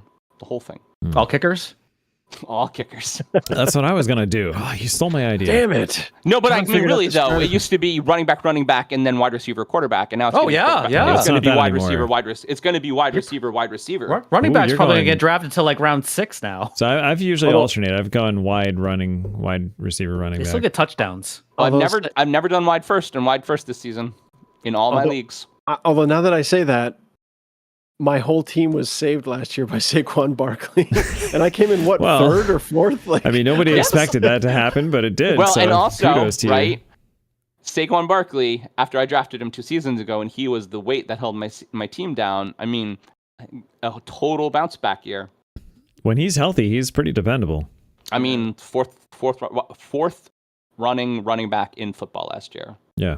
And he can catch too, which is, that's not really Derrick Henry's forte. And there's not, it wasn't a coincidence that Danny Dimes threw probably in the last quarter, the last quarter of passing touchdowns last year. But the Giants the Giants were a winning team and they made the playoffs, and they didn't have a lot of passing touchdowns. Well, Danny targets. Dimes, according to contract, is one of the top 3 quarterbacks in the whole league. So clearly, I'm a Giants fan, by the way. For folks he just doesn't have. Yeah. He just doesn't have a target, right, Jefim? He has a target. He's Darren Waller. I swear, Darren Waller. Waller's gonna have 100 catches this year. He might. I wouldn't be surprised. He really might. He's the first option. They're gonna just run it like. I mean, Danny Dimes is not anywhere near some of the other ones, but he's gonna have a Kelsey-like season. Pat Mahomes. That is so ridiculous. Oh my god. Oh no. And he's just like, I deserve that money. Hey, you do you, man. Yeah. Well, I'll leave. All right. And we're at time. I don't think we can. All right, I don't think we can continue at that after that. Who's got a next topic? Excuse me, sir. Would you please provide a next topic? So I was watching the news this week and saw an interesting story about restaurants that are serving chicken meat that was grown in a lab. Now, celebrity chef Jose Andres is betting on that. More people will be open to the idea as his Washington, D.C. restaurants have it on their menu. Also, the California-based company Good Meat is also betting on it. And in fact, they got approval back in June to start selling it on the open market. Now, the argument for cultivated meat is that it uses less natural resources and is potentially better for the environment in the long run. We'll see about that one. So, everyone, would you eat chicken or any other meat grown in a lab, otherwise known as cultivated meat? I mean, if it tastes the same and if it's chemically... It does not taste the same, from what I understand. Is it made of people? It's grown in the lab. They started off with some cells and it grows into chicken. I don't know. If you can get it to taste Are we as in the good Matrix, and Mark? it's chemically similar, yeah, we might be. sure. Are we in the Matrix? Yes, it's supposed to be chemically similar. So then why does it taste different? I don't know. Because I thought about this one and I'm like, It's tough. maybe This is not a black and white topic. No, because because the reality is our current system is not sustainable. Like not at all. our current, especially like the meat industry it's why they're having all of these problems, all these recalls, all of these the amount of antibiotics we pump into animals. yeah. I mean, it is not sustainable. Not to mention all the in its pollutants current produced form. by the animals. The huge numbers of Exactly. livestock, like cattle. Oh my gosh. Yeah. So there's that part of me, right? That's like, okay, you know what? I'd be willing to consider it. On the other hand, though, it definitely feels weird, and I have tried it. It doesn't taste the same. It tastes kind of. You have tried it. I have, because I was curious, right? Like it's like, well, okay, let's give it a shot. It is similar texture. It is similar, but it definitely doesn't. Something feels off about it. Maybe it's a mental thing. I don't know. So this is a maybe for me. This is, and you're right, Mark. I don't think it's black and white. It's we need to do something different than what we're doing now. Yes. So I do think personally, I think some sustainable farming is probably a different approach. But the catch is that would require everyone to eat less meat, and I don't think people are going to do that. So I'll eat don't know more about eggs. hamburgers. I'm fine with that. Yeah. If you can just make chickens keep making more eggs, that's fine. I'd love to have my own chickens. No, that's serious too. Like, Hey, Dan and Kate I've have actually their own thought about chickens. that in my backyard, having a chicken coop. It's kind of You- illegal. I- But All I'll say is like if you've had, it's more expensive. It is much more expensive. If you've had true like pasture raised chicken, like eggs and meat from that, for example, or same with cattle, the quality of meat is so much better. Like it tastes better. It's richer in nutrients. So that's why I was suggesting that instead of cultivated meat. But I think the problem with that is you can't make enough of it to feed everyone at our current rate. So it's I don't know. We've got to do something different. So maybe maybe. Hey, we're splurging tonight. We're getting the real stuff, not the lab stuff. Yeah. Maybe I might be. I might be worth. If they developed a good chicken wing, I think I might be worth trying it. But I mean, I don't think- know how you could do that because I don't Jeffem's think lab meat has bones, right? I'm Point is guessing very blood doesn't have bones. valid. We sort of to get really deep, right? Modern medicine has sort of broken the equation, and the fact of it is that any species on this planet is not meant to first be the alpha for as many years as we have been, and also propagate the way we have been. And so, what is the world population now? Like 8 billion? Yeah. It's a Something project. like More that. than the, I mean, and growing. So, how, if we continue to grow, how are we going to A, not pick the planet dry of resources, and B, be able to feed everyone with a planet that has limited resources? Yeah. And I mean, not to get too sci-fi about it, but there's movies about it. There's been movies about it since we were young. Sure. Of AI is trying to wipe out the species because we're the biggest danger to the planet, because we are. Well, and if it's not AI, it's Thanos, right? Right? If it's not AI, it's Thanos. I mean, This is literally the Thanos argument. Right? the thing Yeah. about it is that Thanos isn't wrong. I mean, he's a raving lunatic, and in the comics he did it because he had the hots for the Death God. But it's true that happened. But Interesting. he's not wrong. It isn't sustainable. And so, how do we make it sustainable? Yeah. I don't know. I don't think anybody really knows. I mean, there's literally a book written about this for those. The Omnivore's Dilemma. This is by Michael Pollan. This is literally what this book is about. It's like this idea that, what we're doing isn't sustainable. So what do you do if you eat meat and plants, and like how do you manage that? Yeah. And it's not just like it's not just like a. To be clear, it's not just meant for like a sustainability. If that's like the mindset it's literally when I say that, sorry, it's not just coming at it from like a I love animals point of view. It's truly saying like, hey, the system isn't sustainable. Like, what are we going to do? Like, something has to change. That's the whole book's topic. So it's a fascinating topic, and it's only going to get more heated as the years go on. I will say the world will never have a tomato shortage because for some reason, wherever Steph and I plant our tomato plants, they grow like redonkulous amounts of tomatoes, and we don't even do anything. So you're going to provide the world tomatoes, is what you're saying? I got tomatoes covered, guys. So you guys, you guys worry about the other ones. Pete, I'll just point out to you that tomatoes are a nightshade, and Tom Brady doesn't eat tomatoes. It's not part of the TB12 plan. So. Sorry, Tom Brady. I can't help you.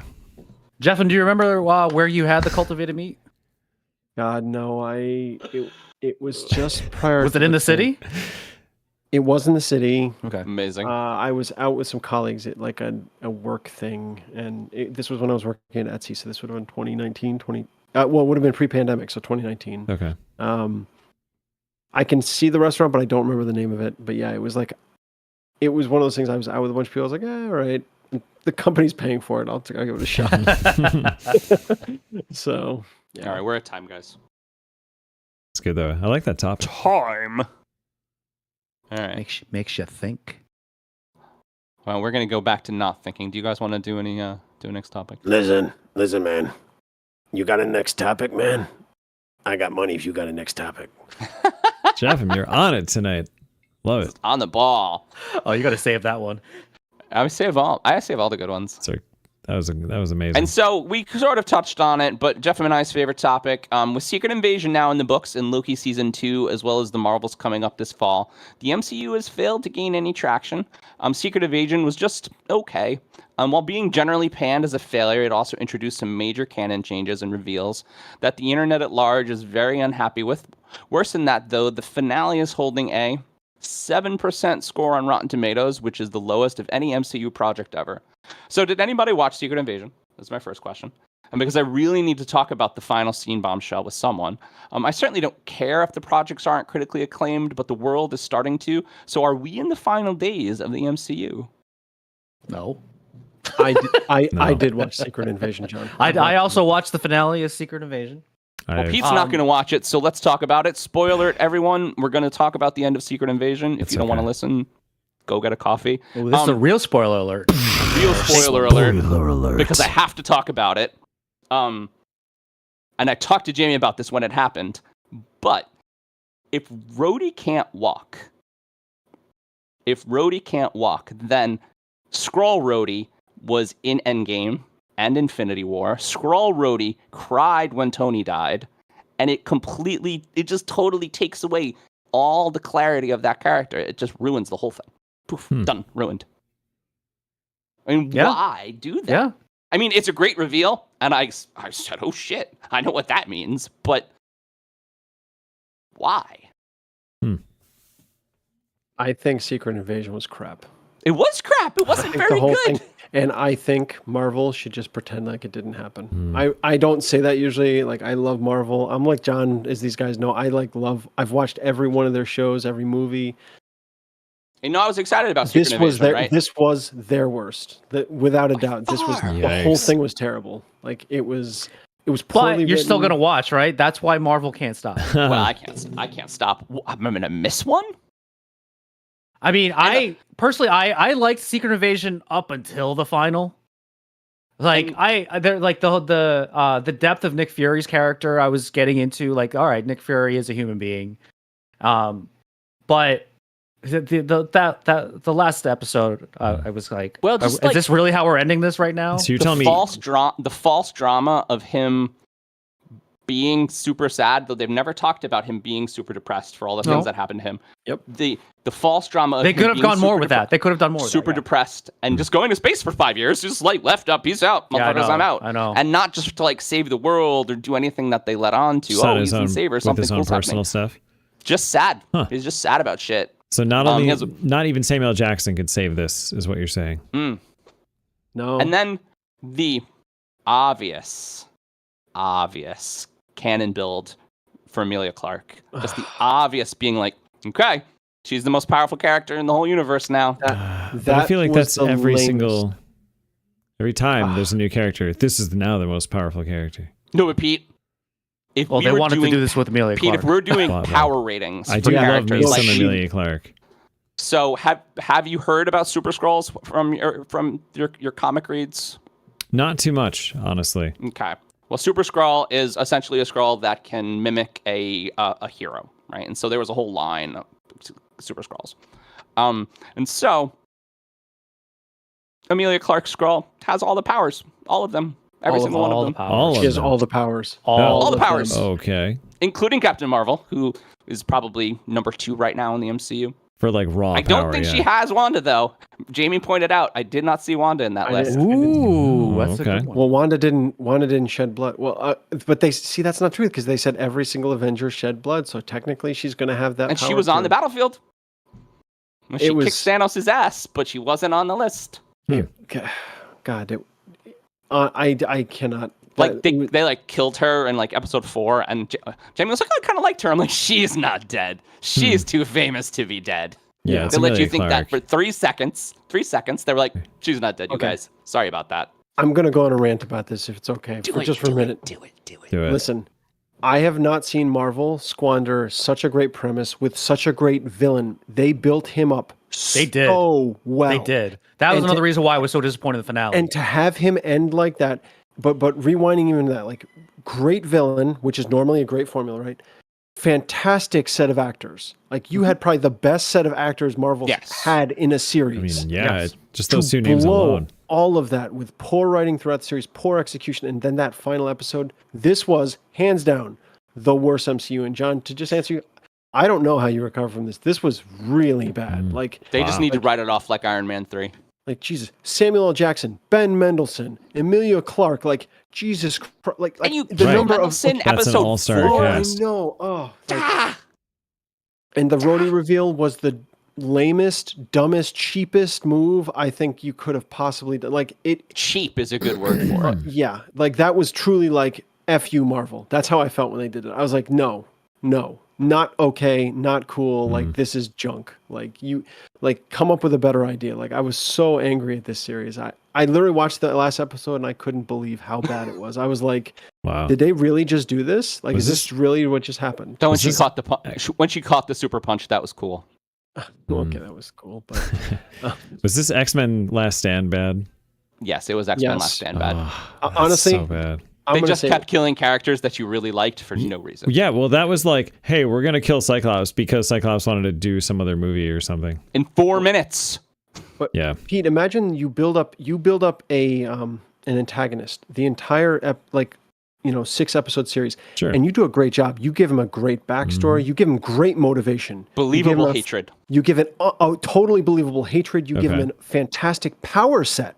So he's going to be a challenging villain. Okay. And then in the last episode, you just go, no, it's all good. He's just going to die. Like, that's literally what happened. It was like, what? Huh. Not even like a badass What death? just happened? Yeah. And Also, God. if he has the extremis as well, because he has them all, right? Why did he die? Because it was similar to Iron Man 3, where they were literally playing on Iron Man 3. So Big enough hole? Going all the way back in the canon, if you make a big enough hole in the center of them, right, they die. That's the idea behind Extremis. But it was still, to your point, John, like stupid. Really stupid. Like, it was like That. They brought back the worst power, Yes. the worst movie in the whole thing. Secret Agent Tony Stark. Yep. Jesus Christ. Yes. No one liked Iron Man 3, you guys. No one. I did not enjoy that. No one did. Masha wasn't even watching, but I literally went to her and I said, they brought back you're right, John, exactly what you said. I said, they brought back the lamest power. They literally brought back Extremis. Like, who cares about Extremis? What is going on right now? This is so... They did 3 retcons to that movie. It was so bad. 3 of them. Oof. Yes. They literally were like, hey, we said that guy was the Mandarin, but we fucked up about that one. He's not. We're sorry. We're really sorry. But, God. So I know we're going deep into and we're nerding out, but That's really, okay. folks, I had to ask you a folks- Marvel question, Jefim. Yeah, folks, don't waste your time. Yeah, we just told you what happened. You don't on have to watch Secret it Invasion. anymore. Not It wasn't worth very your good. time. Thank you, Terrible. guys. I appreciate it. But looking forward to Loki season 2, though. Yeah, you're right. That could be good. Tom Hiddleston's great. Well, the problem I've is talked about this before. Loki was one of my favorite streaming series on the hill Disney is going Plus. up. That was not one down. Steph and I did watch. There's only one way to go, right? Yeah. That was one Steph and I did watch, and we did enjoy Loki season 1. It was good. It was I'm gonna fun. watch them all. Not gonna watch them. Gonna- I'm I'll watch The number- WandaVision. really excited for the Marvels, and it better be good. That is a true fact. The number of missteps, though, right? Oh, God, I'm sorry. I know we're going on. okay. I'll just say the number of missteps, John, right? WandaVision comes out. Great success. It's their first show. Fantastic. Like, one of the highest rated. What do you do in the first movie she's in? You kill her off. You make her a bad guy and you kill her off. Yeah. What are you doing? Stupid. Right? She Right might off not that. be dead. Well, right. Okay. Technically, she might not be dead. Didn't she want out of that character though? She is The actress. ready. actress. She The was very actress- happy to not be filming. Yeah. Yeah, the actress. She is really fine. liked to do a drama series after that. Yeah. Yeah. And then to like this be Mark, to your point, I hope Loki season 2 is good, but I have to say they set the bar so low on this one. Well, Why do you think this is? Why? Like, you're right. They got off to such a great start. Did they lose certain writers to something else? they had nothing to talk about. There's nothing to talk about. Kang is a mediocre villain. Yep. They haven't introduced any other big bads. Kang is mediocre. He lost to ants. But John, right? Secret Invasion was such a cool storyline in the comics. Yeah. And Gravik, you're right, could have been a super Gravik villain. could have been the new villain. You literally, it was a layup. You They could have built been him like, up you know really what? well. Kang's gone. Gravik has all these powers now. Right. Ooh, Right. good luck battling this guy, right? Like, And an that would've army been of perfect shapeshifters. yes, this could have been. That could have Oh been my God, yeah, this that could could have have been been the new Thanos. the new Thanos. But I'll tell you, I was talking to a buddy of ours recently about this, and he says that anytime Marvel feels lazy in the comics, even though they have passed through the whole Super Skrull arc, that they just say, "Oh, that was a Skrull. Sorry," lame. and we're done. Yeah. Not 20 minutes like the last time we talked about Marvel, Jeffem. You guys did good. You reined it in. Just I enough. don't ever want John, to. John, we got to. Yeah. When I'm going to see you in a few weeks, hopefully. Like you, Pete, we're coming up in a few weeks. Okay. For the Washington County Fair. If you guys want to come, by the way, we're going to the fair. Mark, you're Nice. obviously invited too. That sounds We're going fun. to take Noah to his His first car fair. makes it to Albany. We figured it But- out. Oh yeah, Oh. yeah, okay. Yep.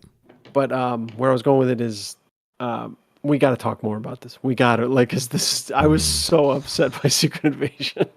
Oh. All right, let's try to cheer everyone up with the next topic. I got a Okay. gimmick segment coming on. Who's got a next topic? Okay, I got this one ready. Hi, my name is who? My name is what? My name is Wicka Wicka. Next topic. That wasn't as good as it was in my head, but you know what? We're going to go with it. Pete, you're the best rapper I've ever heard in my whole life. That was incredible. That was All incredible. right. Thank you for lifting our spirits there, Pete. And now it's time to bring back a segment where I ask everyone to choose from a set of options. That's right, everyone. It's time to pick your balls. All right. So I'm gonna I've started the timer like it matters.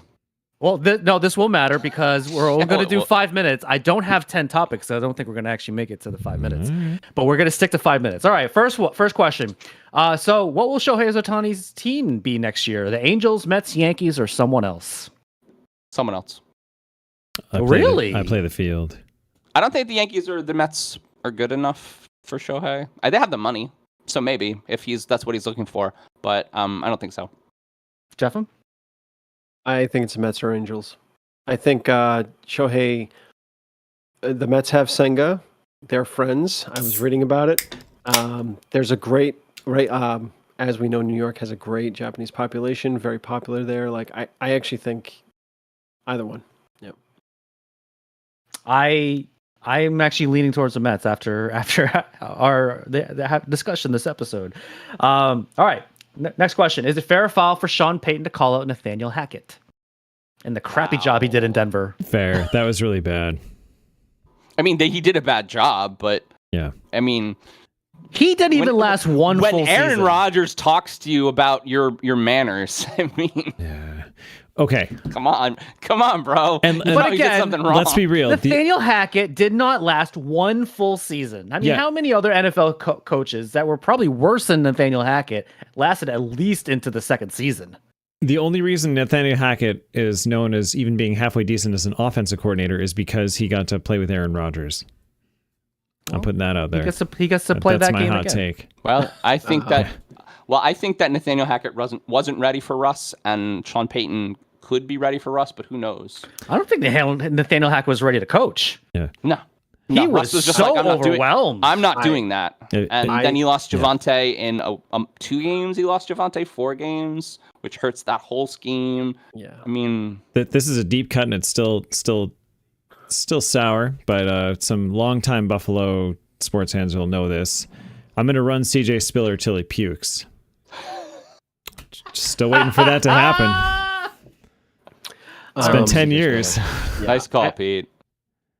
Seems pretty fair to me. Quoted by Nathaniel Hackett. Guys, like, you read the stuff that was going on in Denver under his watch. Like, he was letting the team basically run and especially Wilson. Like, well, that's the saddest part of it. Russell Wilson just not even a shadow of his former self. Peyton showed up and immediately said, "Yeah, that's not happening under my watch." Shit is over. He wasted no time. He literally said, Exactly. "I'm changing everything we've done. I'm changing everything." Even if was Peyton wrong? No. But I mean, I guess there was a code. I guess we sort of scooped scooped this a little bit.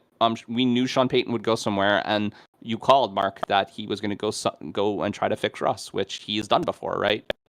Maybe not Russ, but he likes fixing old quarterbacks. Maybe Peyton felt that even if he didn't want to do it, maybe he really thought this team is so in the dumps right now. The only way I can snap it back to reality is by saying something so brash that it just drops a bomb. I don't know. He did it on purpose. They're talking about the Broncos. He did. Yeah. And that's the only thing that matters is that they're talking about the Broncos, and nobody talked about the Broncos last season. Oh yeah, and he later admitted he was because he was an analyst last year, so he could say shit like that. And he kind of later admitted, "Oh, I was probably wearing my analyst hat still," and whatnot. And he has apologized for saying that, but he was right. Once Aaron Rodgers tells you, "Hey, dude, not cool." All right. You're right. Next question. Now we kind of hit on this already. With Daniel Snyder no longer an owner, who is now the most hated NFL owner? Jim Irsay, Jimmy Haslam for paying all that money to Sean Watson, Robert Kraft, or Jerry Jones? Jerry Jones by a mile. Jerry Jones. Next question. No. Next topic. Done. No, but I mean, Jim Irsay is literally being racist. He seems like a dipshit. Come on. No. I feel bad as the new head coach Shane Steichen. Is that We feel bad for Anthony Richardson, who might Richardson? have his career be sort of stifled away in Indy. It's definitely not the best place. If Frank Reich was still the coach there, I would have given it maybe some hope, but I don't know. I don't see anything really. Well, supposedly Shane Steichen is just a younger version of Frank Reich, but I don't know. And Jonathan Taylor is like his only other offense. So I mean, Anthony Richardson, it's still, but not 100% whether or not he's going to start week 1, and he probably won't. But you're right. I feel a little bad for him too. Yeah. I don't know. All right, I'm actually a little surprised I went with Robert Kraft. I mean, he's bad, but he's not the worst.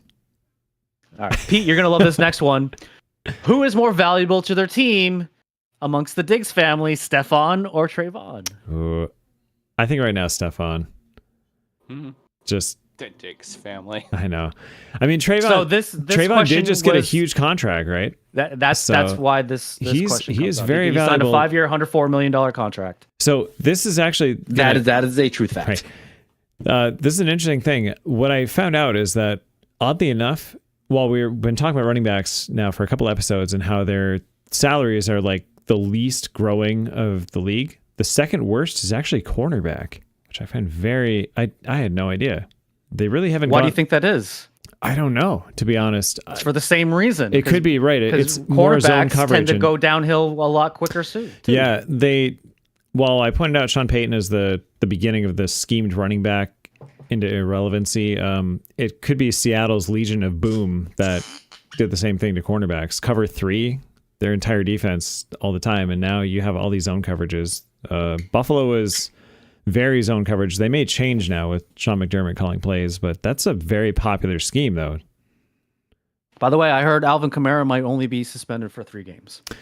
Okay. He pled no contest. I heard suspended but indefinite amount, so I didn't know how much. Or indeterminate amount. They didn't know. He had a meeting with the commish. Mm-hmm. I'm saying Stefan. Wide receivers usually have a longer lifespan than cornerbacks. That was exactly what you said. Yeah. Yeah. And he is, by the way, so not only did he slay his press conference and said everything's good, here's a lot of cool personal stuff, he's been on fire at training camp so far. I guess, like, hasn't lost a rep yet, and every catch he's like in everybody's faces and is like, I don't know. So just for clarity, I wanna clarify the question. Not necessarily who is more valuable in general, but who is more valuable to their team. Yeah. Oh. I don't know. I'm not Stephon. taking Dallas that seriously until they really make a move in the playoffs. So to me, I don't care how important you are to that team. The team is not. But as the Bills important to haven't me. done anything in the playoffs either. They were We've been over this. Does Wait Other for than- it. That is a true fact. The perfect Other game. than You're just so Stephon- sour about that Patriots playoff game 2 years ago. Never mind that. Pete, other than Stefan, does Josh Allen have anyone other than himself to throw to? Like, isn't it just Stefan? That's why I'm Yeah, saying Stefan. right. Cole Beasley is now way too old. He's not on the team anymore. Gabe Davis, if he's not hurt, he may show better, but I don't think he's the best WR2. That new tight end though from what we'll was he, see. Notre Dame? Dalton Kincaid, the new tight end, is supposedly a beast, and he already looks great. So maybe he'll be their second target. I hope so. They need one. Okay. Moving on. So it was reported that head coach Dan Campbell wanted a live lion on the sidelines during Detroit Lions games. This is awesome. Is this a good idea or a bad idea? Yes, this is the best idea ever.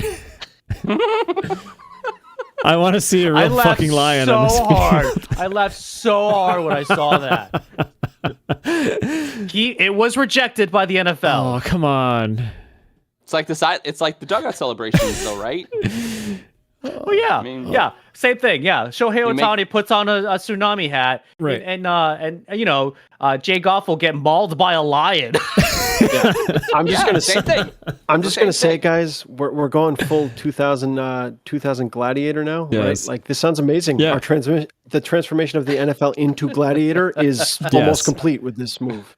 You know this is inevitably going to end up with a commentator saying, "The lion is on the field! The lion is on the field!" And it's just running rampant just after players. On the other side, are we all? Anyone surprised that Dan Campbell wanted this to happen? It checks out. Checks out. All right, next topic.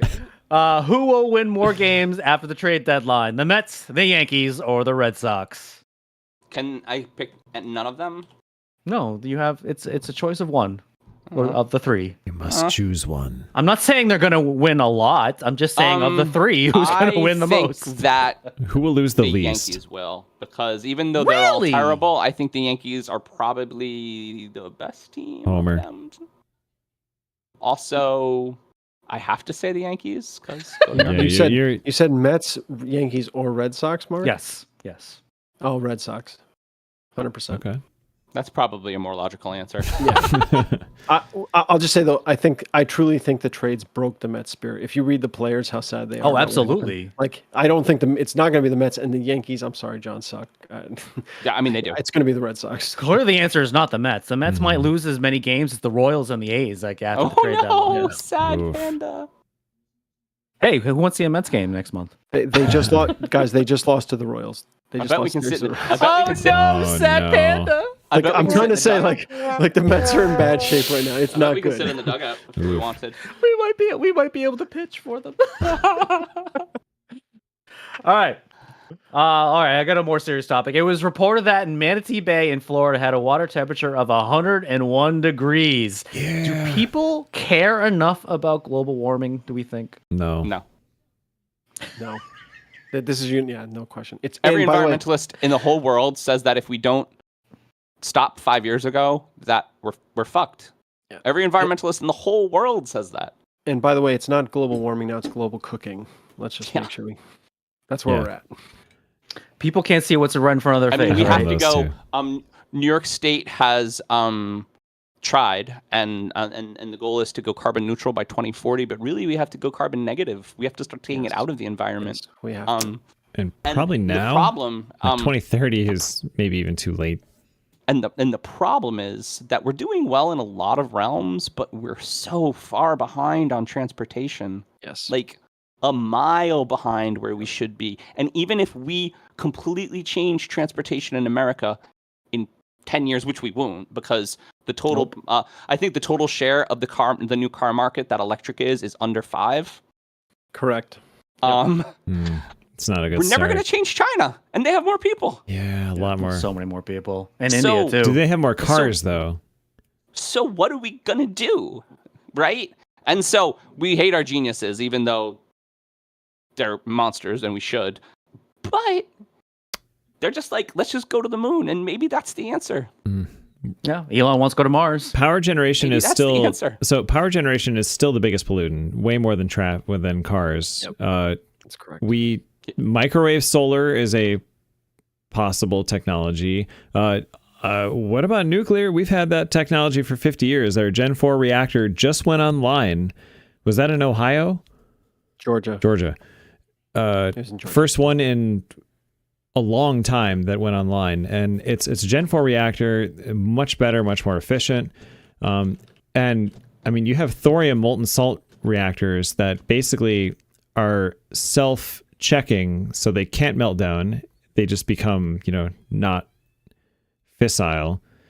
Why are these not being made in droves? You could power the entire planet for that for over 1,000 years while we figure out nuclear fusion. Pete, I love you, and we need to talk more about this. I agree. Because yes, no, you are spot on. You are spot on. The with biggest that. problem, That the is biggest actually prohibitive insane. thing is Yeah. cost to build. But if this is a global crisis, then what the fuck? Make it happen. I almost made this one of my main topics. I knew we were going to talk about this for Yeah. a while. And we probably could talk about it for 5 minutes. How are we doing on time, John? We are over. Like I Okay. said. It's fine. We're talking about nuclear stuff. Then we're done. I had one more. I actually planned one more question, but I knew That was a good one to we end weren't with, gonna though. make it. Yeah, that was a good one to end with. All right. All right. So what are we at? The final And topic. since it's 11:30, let's just go to the final topic, and we're not going to let Mark sing because that'll make Pete sad.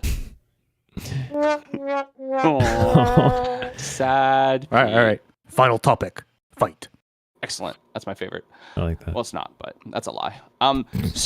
Because we haven't talked about it yet, and we didn't talk about it last week, in early June, the Associated Press made a deal with OpenAI to license part of the AP's text archive. And shortly after this agreement, OpenAI announced a $5 million grant as well as $5 million in software use to the American Journalism Project.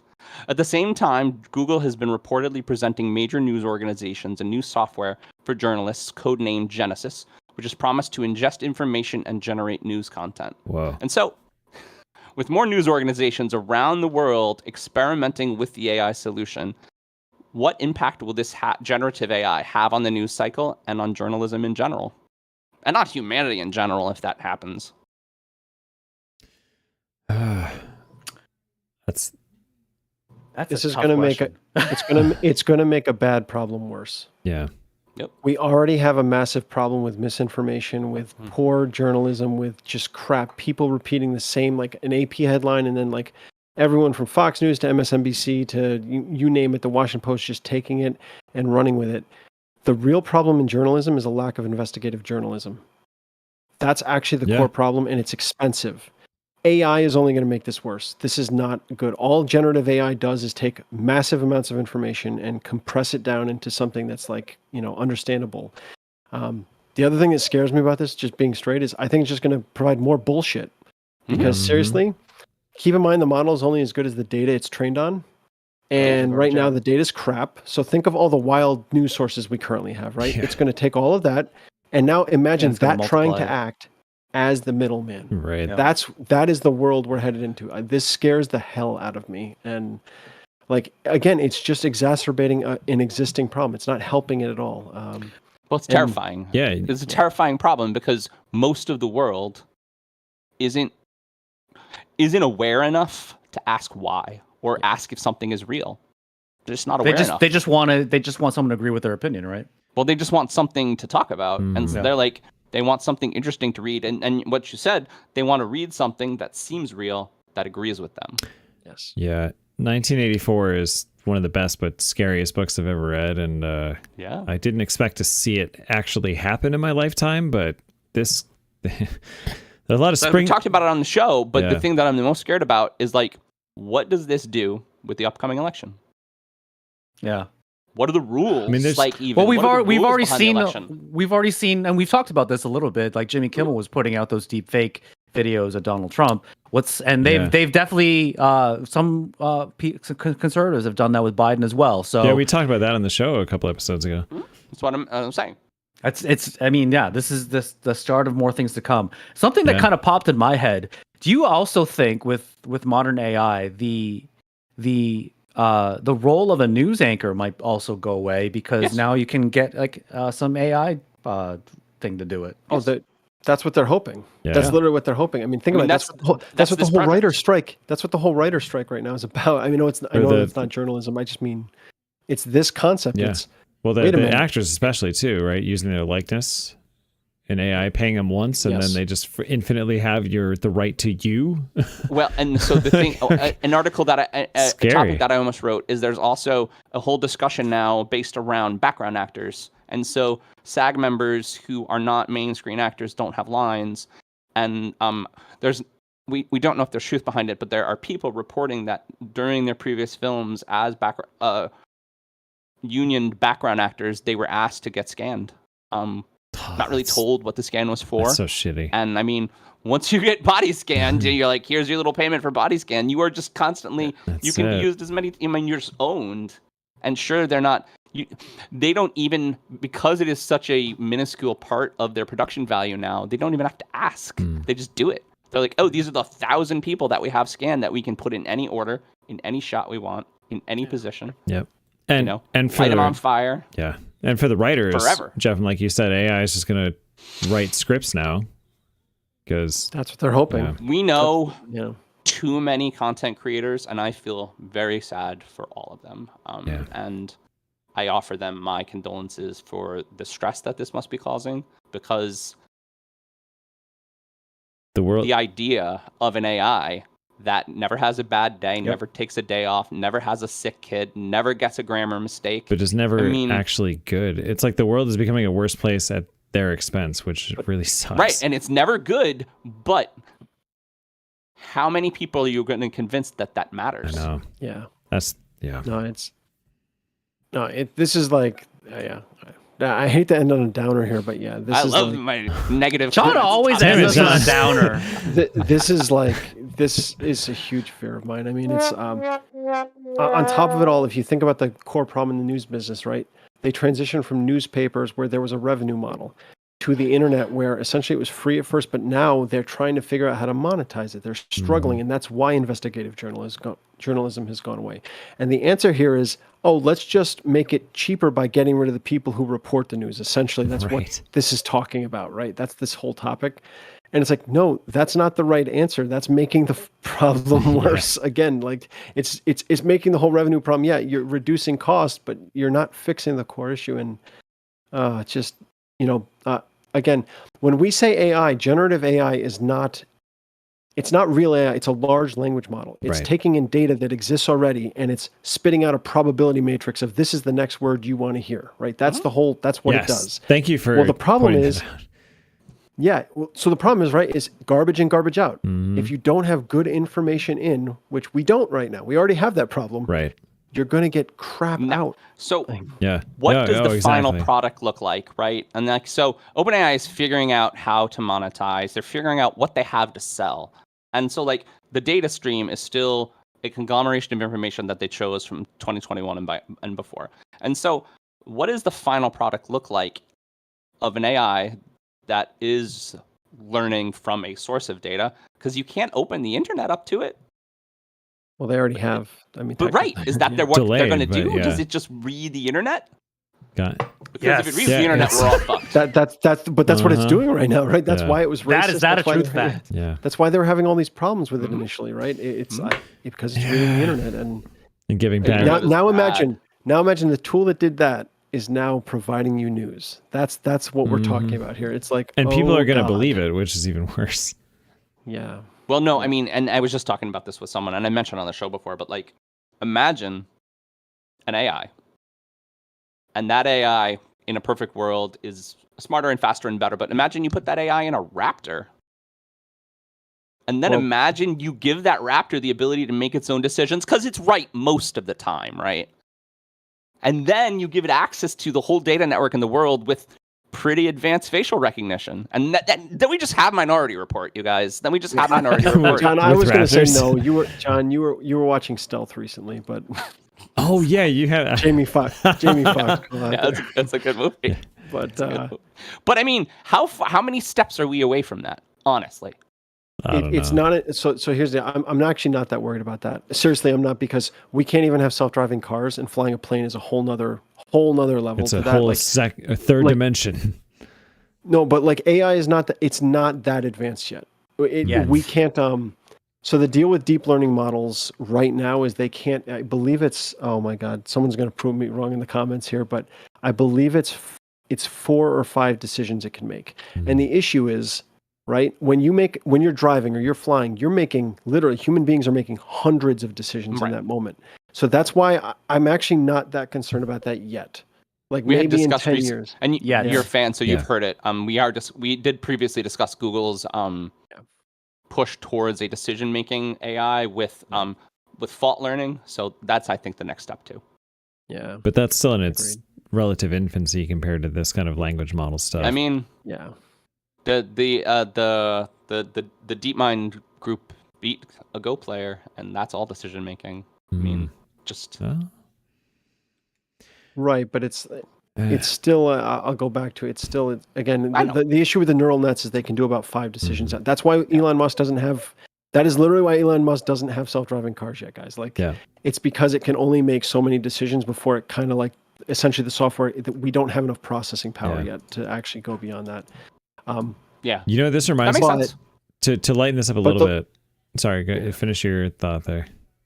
Yeah, but the large language models, which are different, it's a different kind of technology. It's not making decisions technically; it's running probabilities. That's why it's able to do it so quickly. It comes at it a different way. To your point, John, it really is like, it's essentially taking away all of those. How do you put it? All those all of the middle person type of roles. That's what it's going to take away. The copyright generators, the news journalists, right? And they're not even journalists at this point, right? The news reporters, I'll say. Yeah. Those are the types of jobs, you're right, that are 100% at high risk, and it's not great. Well, thanks for bumming us out, John. That has been our 10 topics. You guys. I was I gonna. thought Pete had something to end positive. Well, it's not positive, but it's less negative. Maybe is that.